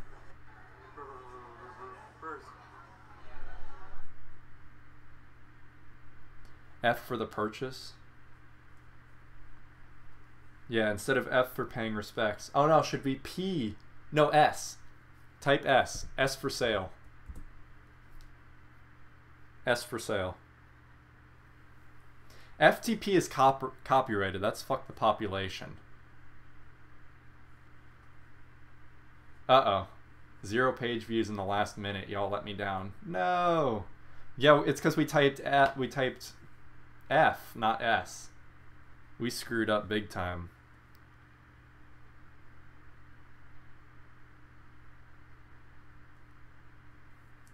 We blew it. But they're still on your site. Hey, they might be adding more stuff to the cart. Everyone keep typing S. That gets me more engagement. I need to start doing something to where, like, the first comment on my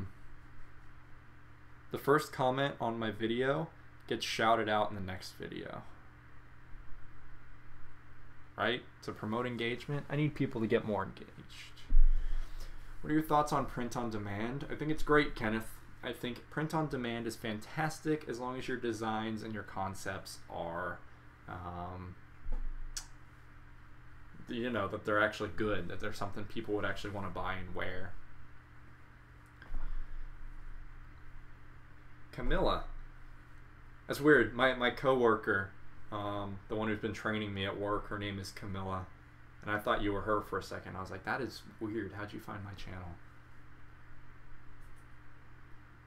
Actually, one of the first things I said to her was that I run an e-commerce YouTube channel. I need to stop doing that. That's not cool. That doesn't get me respect from anybody. S is for wishing Ronald good luck. S is for sale. Because Ronald had somebody in his store about to make a purchase. So we typed S to wish him luck. Yeah, life pro tip. If you guys are going to listen to any piece of advice from me, here's this. Don't bring up your business to other people to try and make them respect you. It's not going to happen. I've been following you forever. Yeah, you said my name. Law, you're great. Thank you for all your help. Oh, you're welcome. Yeah, I don't remember if I've seen you before, but hey, I absolutely love the following. I'm glad I could help you out. It's an absolute pleasure. While trying to pick your trainer, I see. Not yet, but someday it will. Hashtag YouTube celebrities. I think once I hit 100,000 subscribers, it might be something worth bringing up, but I don't know.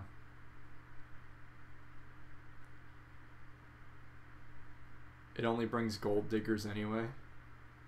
I know, my hella YouTube money. My $0 off of YouTube. YouTube has gotten me no money. It has led into sales on other places, but YouTube itself has gotten me no money. It's got me traffic though, which I guess is more valuable than just straight money. How am I going to get rich if I don't sell high ticket? That's exactly right. I'm a high ticket man. Now I used to be called $5 Inman, but I've moved up from there. I'm more respectable now. What do I think of DHgate? I think it's great. I haven't messed around with it too much, but I mean it's pretty much like an Alibaba alternative. I don't think enough people look at it. 550 Inman? No, because at that point, quarters aren't like 2 quarters. It's not worth it. 5K Inman. There we go. Actually, I'm going to value my self-worth by going by the maximum amount of money that someone would pay for a one-on-one consulting call. That's how I value my self-worth. If anybody is like, hey, I'll give you $200 for an hour, immediately, my time is worth $200 an hour. I will bring it up incessantly to my girlfriend. Anytime we're doing anything, I'm like, hey, really this time you're spending with me is about $400.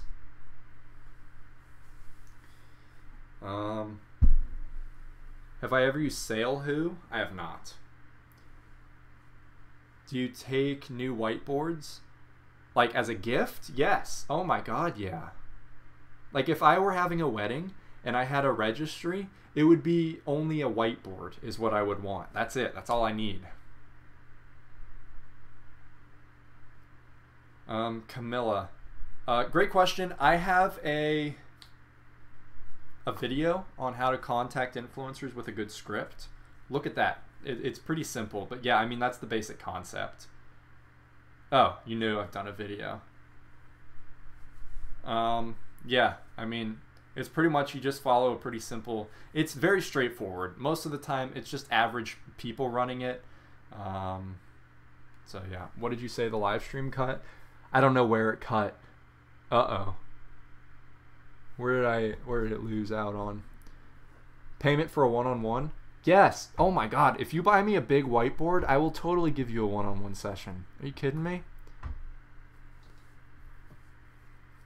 If you fund this, if you fund this thing right now, this whiteboard thing, I will give you an hour-long personal call.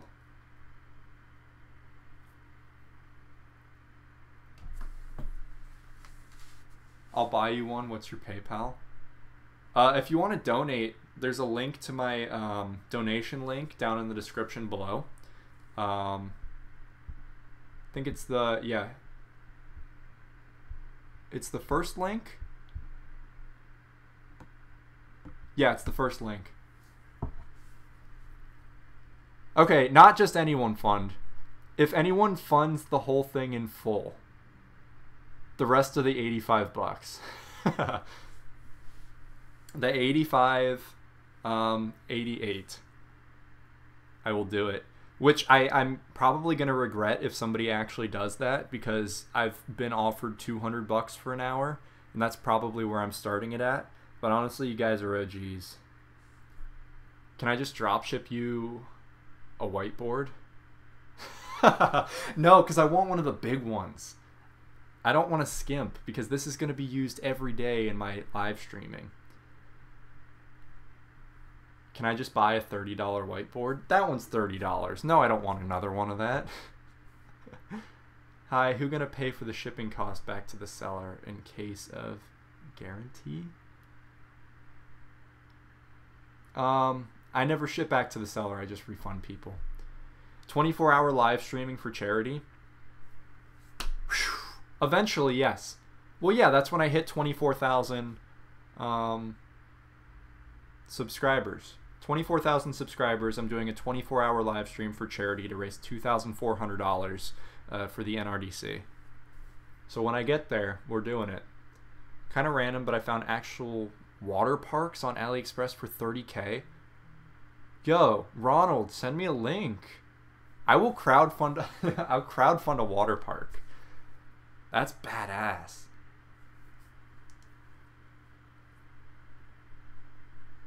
And get you a $35 one from eBay. I want a big one. Like, not just a little bit bigger than that. I want one. I think Jeremy from Financial Education has one. Like one of those, it's almost like the size of a school whiteboard. Like big. So I can draw shit out just massive and not have to worry about anything. 24-hour live stream, you'll need that money for your kidneys and liver if you stream for that long. I might have 2 separate live streams. One, or not 2 separate live streams, 2 different donation channels. One for myself, if you want to fund me to get food, and then another one for charity.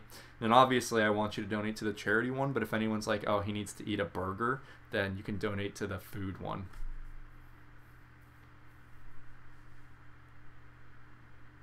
Have I ever thought about getting into the gaming niche? Like making gaming videos? I might live stream on Twitch. I made Minecraft videos for a long time before. The channel's still up. A professor board. I think he's talking a 10 foot by 5 foot. Yeah, that would be badass. I would love to have that for my studio. Now, can I get a lifetime one-on-one for an actual smart board? I haven't seen a smart board as of recent. The last smart board I saw was in middle school. I want to see how they've improved. The smart board the smart board reinvented. Let's watch this. See if this is any good. Whoa.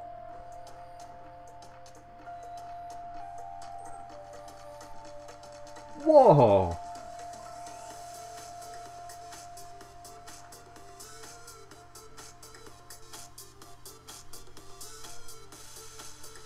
No way. Yo, this is so sweet.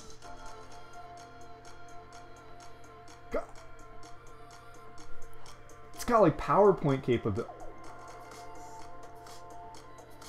No way. It's got the cloud. Yo.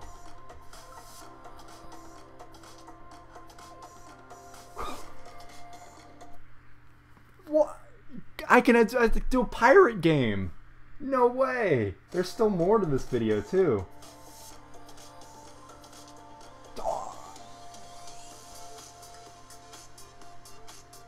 Dude, this is like a huge iPad.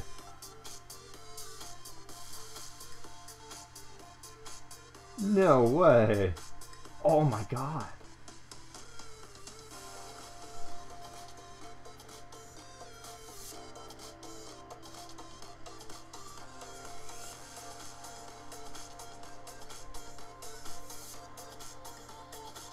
It's 9:55 p.m.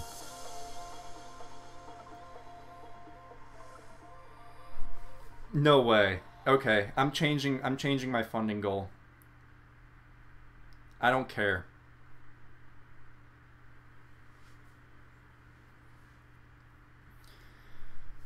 Yes, Google Plus, I totally will. Maybe not all my streams, but I will put you in my studio.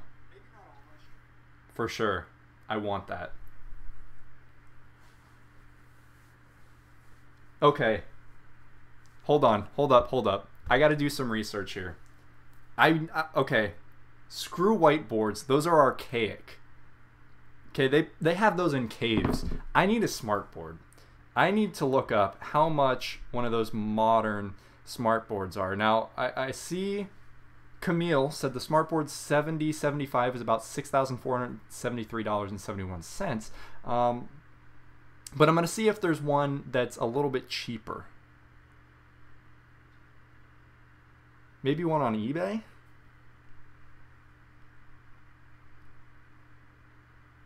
Okay. Let's see what they're offering. That is the coolest thing I've ever seen.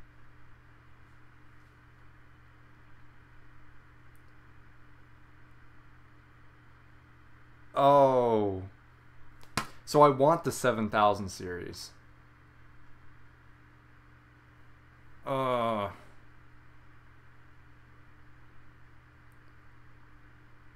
How much?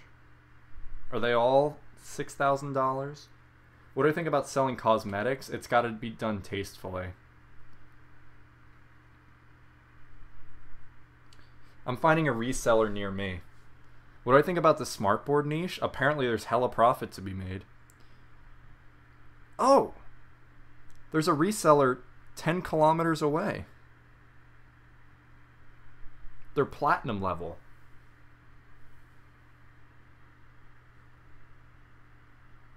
Okay, I'm looking at their products. Solutions. Which is a very pretentious way of saying products. An online school for wizards? Dude, I'd sign up. Okay, I'm looking on eBay actually. This is too complicated. I hate when websites don't put the prices for their products on there. Smartboard.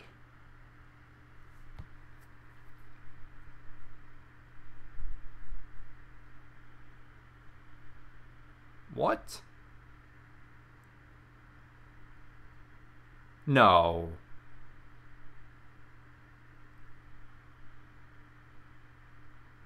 I can't tell if these are good or not.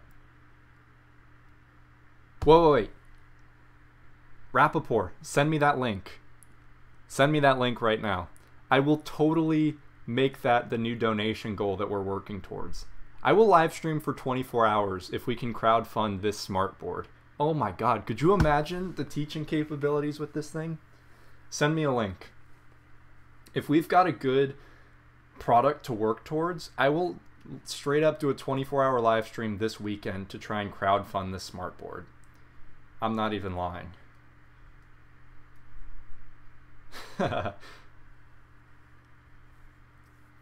Oh yeah, you can't paste links. Can I allow that? Oh yeah. Okay. Here, paste it. I think I adjusted it. Try and paste a link.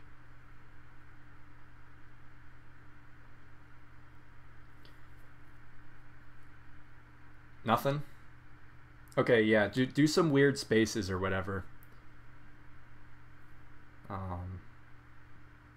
Space it out. Hi, I'm the brother of XXX Tentacion. I don't believe that. Did X even have a brother? I'm not sure.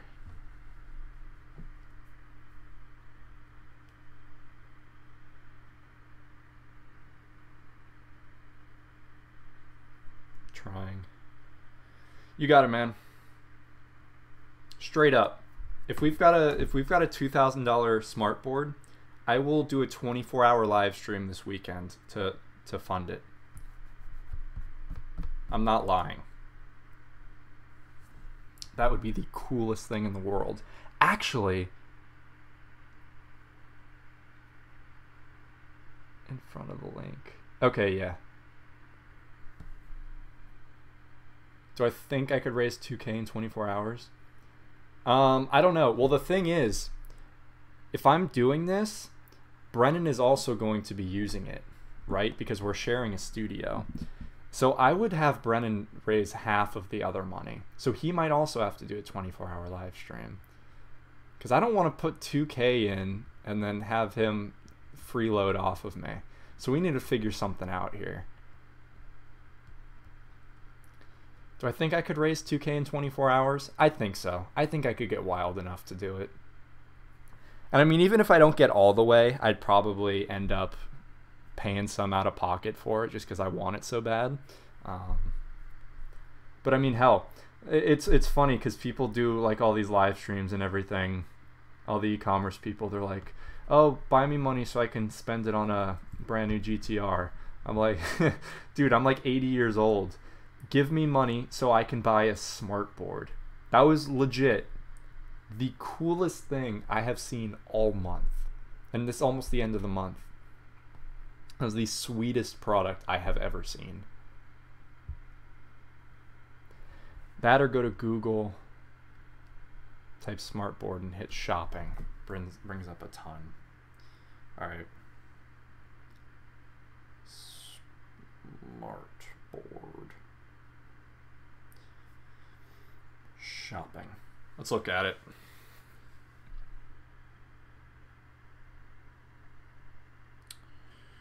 Oh my god. What?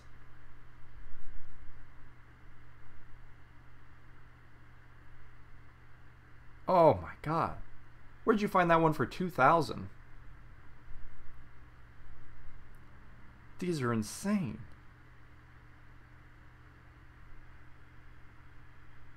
Oh my god.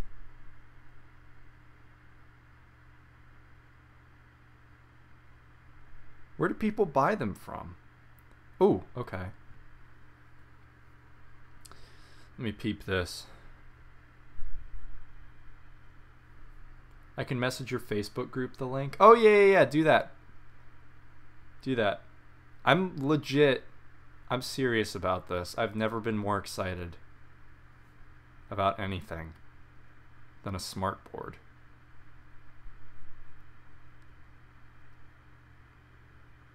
Oh, no way. Let me know when you message the group and I'll check it out.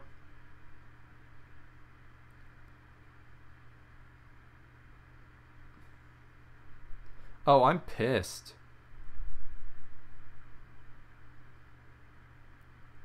I could have bought a 3-foot by 4-foot whiteboard for $60. Oh, it has 2.5 stars. Okay, it's probably awful. I'm not that pissed anymore. You like smart boards because you love to teach, right?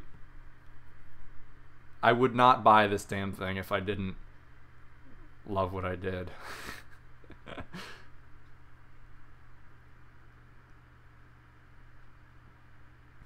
Oh yeah, it's got a penned approval. There it is.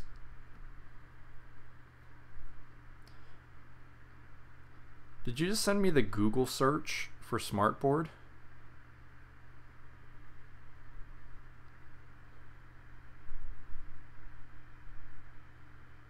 I thought you were sending me the product. Google redirect? Probably. Maybe it wasn't meant to be.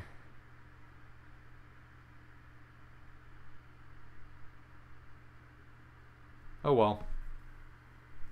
I'm gonna look into that. You know what? I'm going into...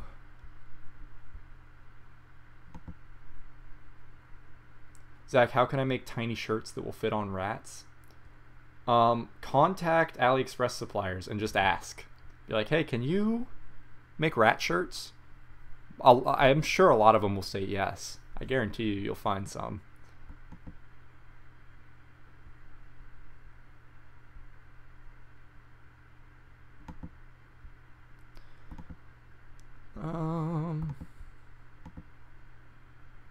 Yeah, find ones that make like dog or cat clothing and be like, hey, can you make this the size of a rat? Some of them will probably be like, yeah, whatever. Because they want money. They'll do it. They're very, very good at making stuff.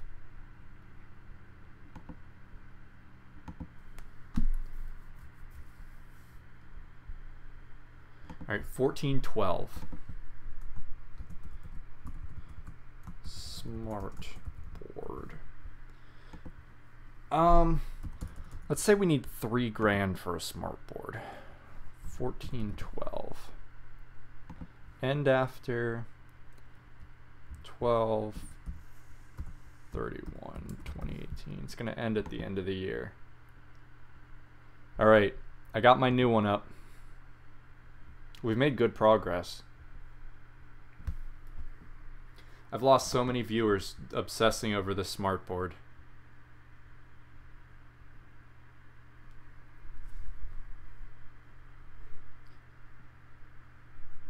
What? Oh, that's not a smart board.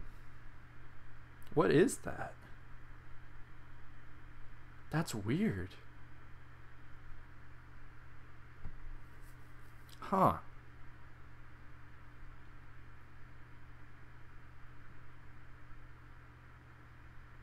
Very bizarre. But it's... I think smart might just be taxing on their name. I'll do more research. I've never been more serious about anything in my life, though. Never before. I will get this.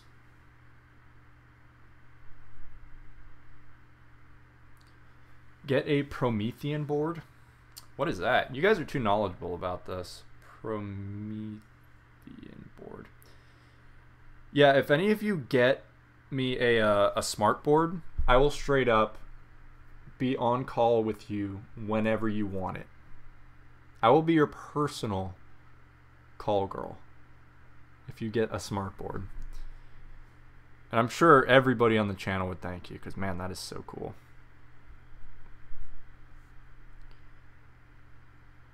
Less than 1K. What? Oh, that is the coolest thing. I'm looking at it right now.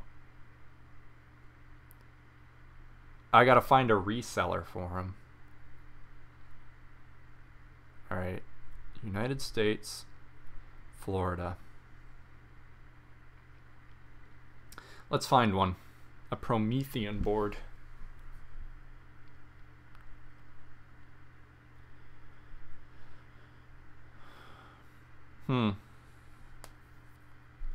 Sent the Promethean board link, actual product. That's it. 2,000, and I will personally see to it that you become wealthy beyond your wildest dreams. Oh, that's the board that you did send me. Okay.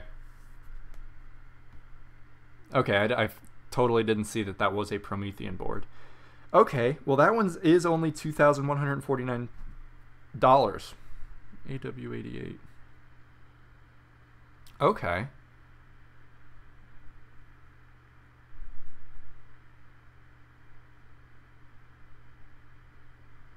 I was looking at an older model. Ooh, there's a smart board versus Promethean interactive Today whiteboard. We're going to tackle a tough question that we get asked all the time. What's the difference between a smart board and a Promethean board? This video is 30 minutes long. Do I really care that much?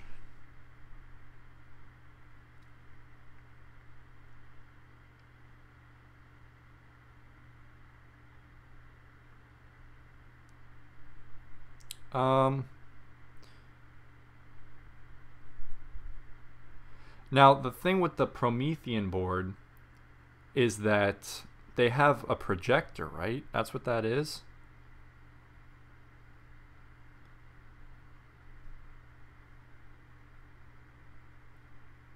I can't really tell.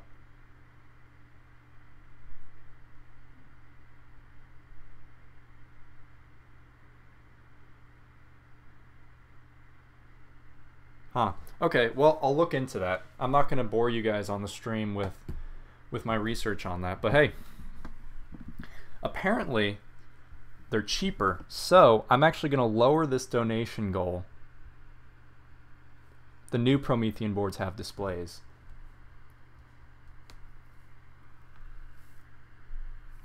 Huh. Are those as expensive as smart boards now?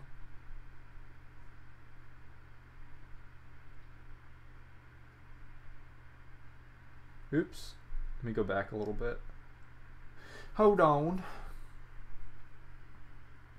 Zach, can you do any store reviews tonight? I have to set a lot of things up for the store reviews, so I'm not going to do that tonight, but probably the next live stream I do will be store reviews. And then once I actually get a computer, then I'm really going to step up the store reviews, because right now store reviews put so much strain on my computer because I have all the tabs open and everything. It makes the streams kind of crap. They're going to certainly step up soon. I have a $1,000 a computer. What kind of computer would you recommend? Do you mean you have $1,000 to buy a computer?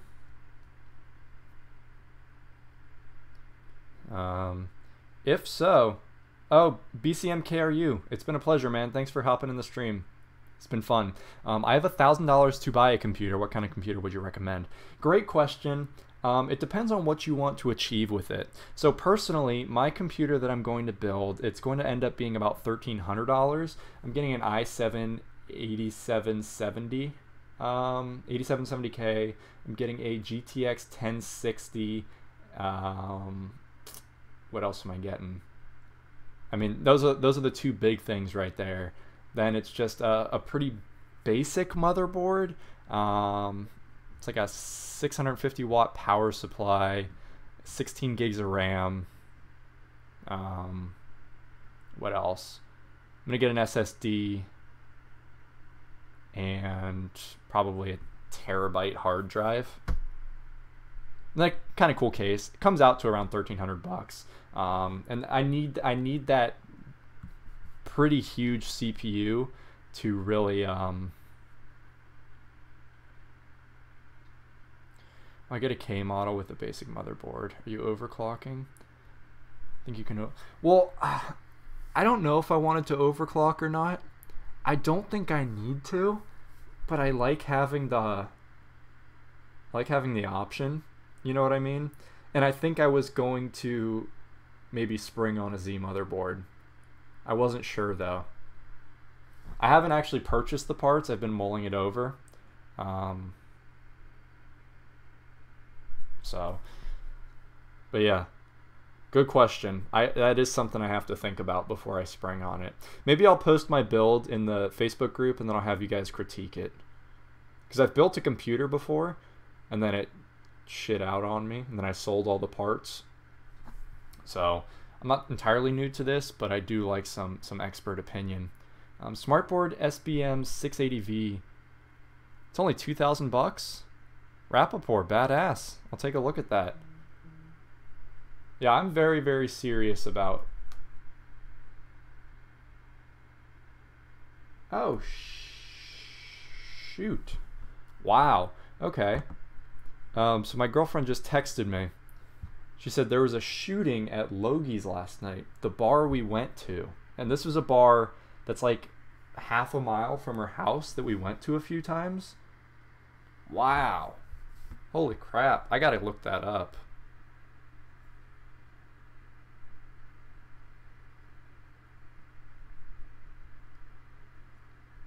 That is weird. That's probably the last place I'd expect a shooting.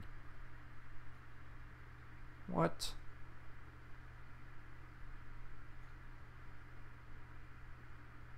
Very, very bizarre.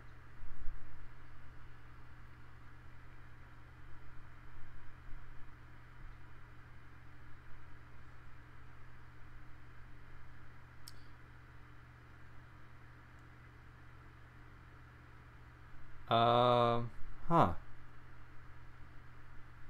I don't even see anything about it. Very interesting. Maybe it's brand new. Zach, please tell me how meme pages are good Instagram influencers. They're not. Who the hell is saying that? They're terrible Instagram influencers. People that follow meme pages don't have any money. And they especially don't follow meme pages to get advertisements. That's terrible. Who's saying that? Who's saying to advertise on meme pages? They're the worst converting ones possible. Good on you for questioning that, because they are not. Gotta be careful, man. Yes, for sure be careful. Shootings all over the damn place. Man. But yeah, meme pages, terrible. Don't even touch them. They're awful.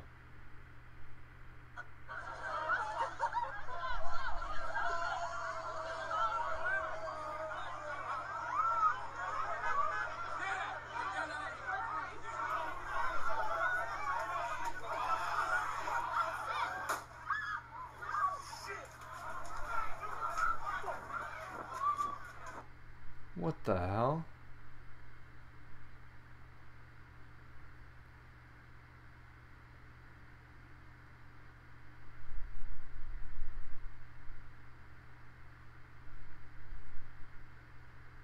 Wow. So it's like people were fighting and then someone just pulled out a gun. What the hell?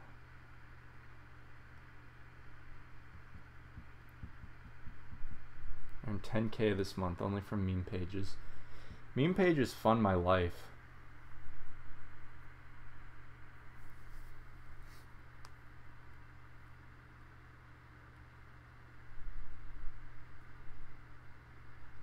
Okay, nobody died.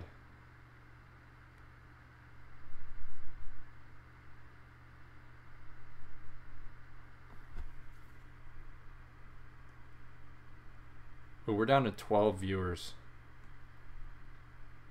I think I need to stop the stream soon. It's nearing the end of its life. It's dying on me.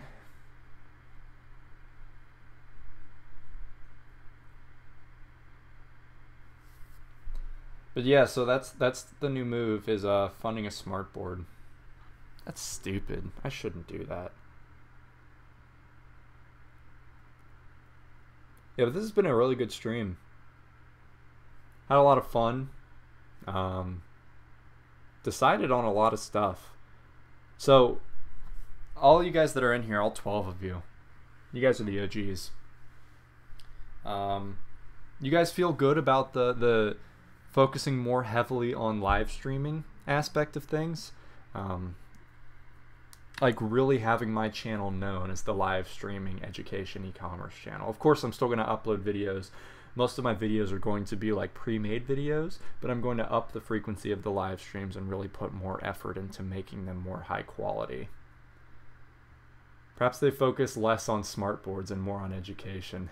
Well, if I get the smartboard, then I need to, then I'll be able to focus more on education. That's the thing. I don't have a smartboard now, so I can't focus on education. Yeah, the only reason why I was talking about smartboards so much is because we were so far into the stream and the viewers were dropping off pretty heavily. So I was like, yeah, we'll just have a little bit of fun chatting. But yeah, those live streams, when I actually schedule them out and make them a big thing, they're going to be big. They're going to have a theme, very focused, very established. It's going to be great. I'm excited. Now that's going to happen in about 5 weeks when I move into the other house. Because I just don't want to buy all the stuff and get all this set up here and then have to move it. That'd be terrible. Plus I don't have a place to really set it up here. So 5 weeks, this channel's going up. Now according to Fuck Google Plus, I'm going to be at 10,000 subscribers by July, when was that? 13th, 14th? Now I don't see that personally. That'd be awesome. I don't see that personally. I would have to hit a record high for the amount of subscribers that I'm gaining.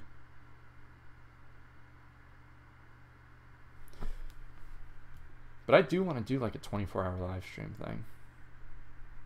That'd be crazy though.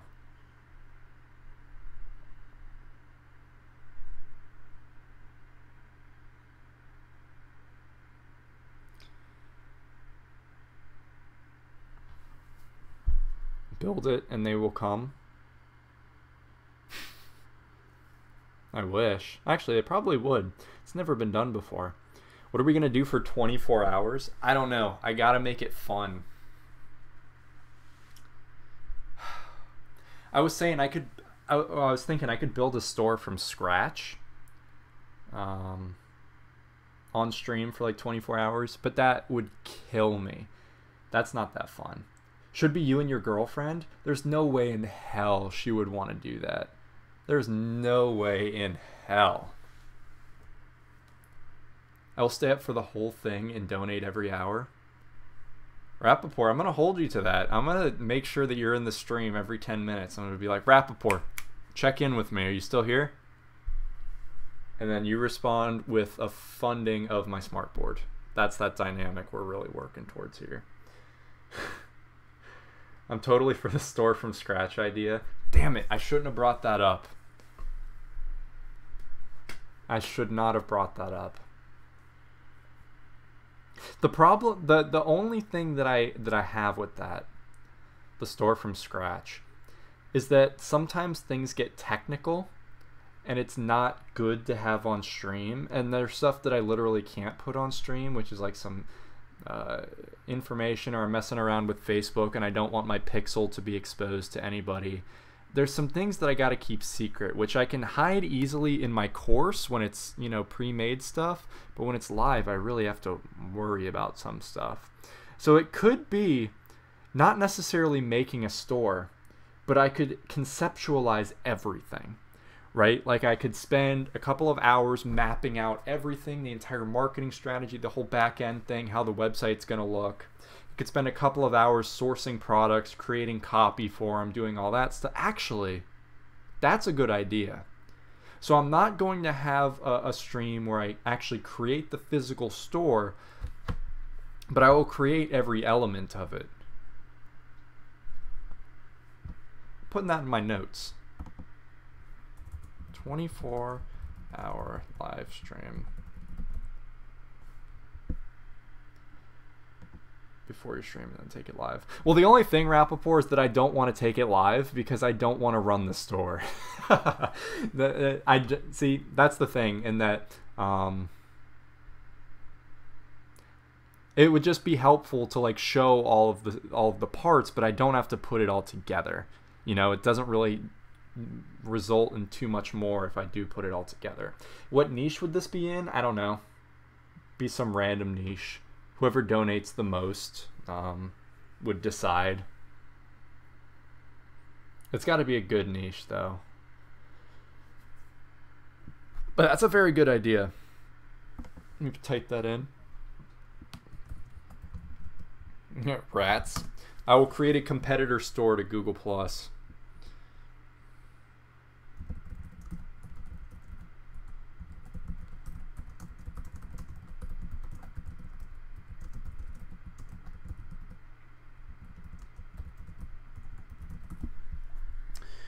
When am I streaming again? Pretty soon. Good question. Pretty soon. I'm not sure. I'm really not going to have a schedule for my streams until I move into the house, which is going to be in about a month. Because that's when my internship kind of ends, and I have my solid school schedule, and I'll really be able to plan stuff out better. Plus, I'll have my dedicated streaming thing, so it'll be a lot easier to just sit down and go, boom, okay, high quality stream coming to you. I live in California. It's hot out here today. Sweet. I dig California. One of my ads got 2 add to carts first day. Hope this does well. That could be promising. Keep an eye on it. Portland, Oregon. How is Portland, Rappaport? Do you like it? My only experience with Portland is the show Portlandia, which I also want to know how accurate is that. But I've really wanted to at least visit Portland. It looks like a pretty lively place to visit. I want some insider scoop because it's okay, I want to actually move back. Okay, well, if you're comparing it to Vegas, yeah, I can see how you'd want to pick Vegas over it. I imagine there's not too much compare, especially if you're like used to Las Vegas. You now have a certain standard for living that I don't think can be. It's full of unique people and ideas, but yeah, it's a fun place to live. I feel like unique people is an understatement. But yeah, that's interesting. I do want to look into it. I want to do a lot more traveling pretty soon. I can become a lifestyle vlogger.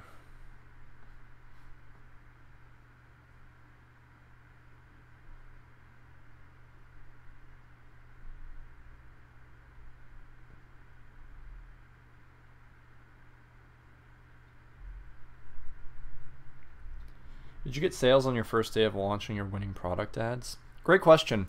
So I have 2 products that stand out to me as my best selling products. The first one that I launched, I didn't get a sale the first day, but the ad performed about 5 times better than any other ad that I had. And then it actually made a sale on the 3rd day. It had been up for about 2.5 days when it started making sales. My second product that I put up started making sales that day. These were both engagement ads, by the way. They just really benefited from going viral, people tagging other people. That's that.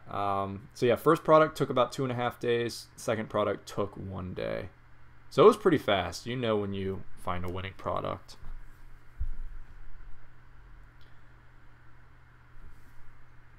That's really all I can say. You'll know when you find one.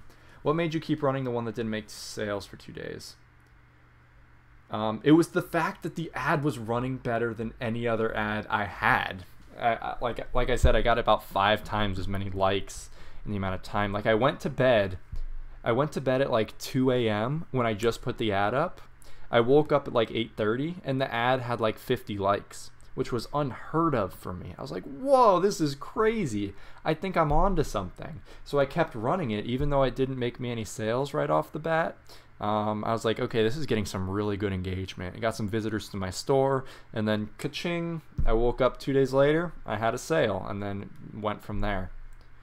I have a product I found on AliExpress. No one is doing ads. Various stores are selling it. No one has a video ad. Yet I can embed that video and sell it. Still wondering if I should. Try it. My best-selling product has had no orders. I was the only one selling it on the internet, and that has been my best seller. You gotta try it out. I have a clothing jewelry store. How would you target that niche? That's a tough one. Does it have a specific theme to it, Richard? Because if it's just general clothing and jewelry, that's tough. That's very hard to succeed with.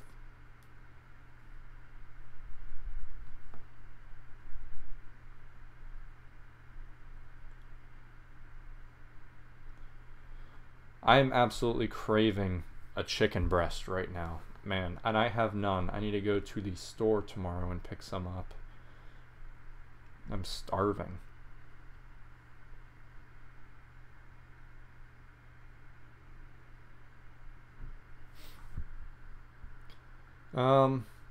Hey guys, the stream's been phenomenal. However, I think a Sunday night stream just is not that popular amongst people, and I think it is in everybody's best interest, mostly mine, my fatigue. 3-hour live stream's pretty damn good. That I go ahead and wrap things up, so that people watching this VOD later on aren't like, he talked about smart boards for 80 minutes and then talked about a shooting in Oklahoma for the next 30, and then chicken breast for 15. I'm not gonna watch this guy anymore. It's in everyone's best interest, right? Also, my throat's giving out. In these live streams, when I get to the end, my voice cracks like I'm going through puberty for the first time. Abraham, I love your support, man. You're always in my live streams. I really appreciate that. Glad I could help you out.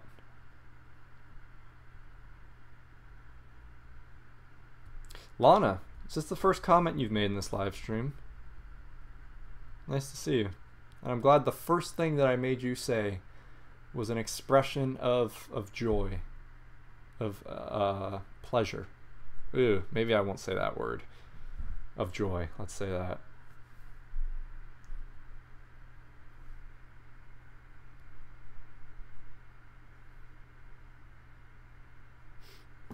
But yeah, it's been real.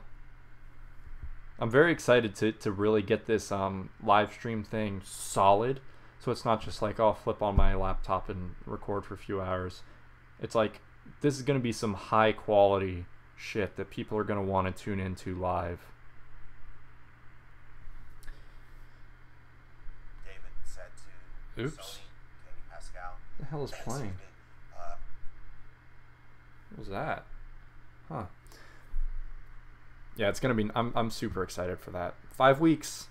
August 1st is when I move into the new house, and immediately that day I'm running to IKEA and getting all the stuff I need.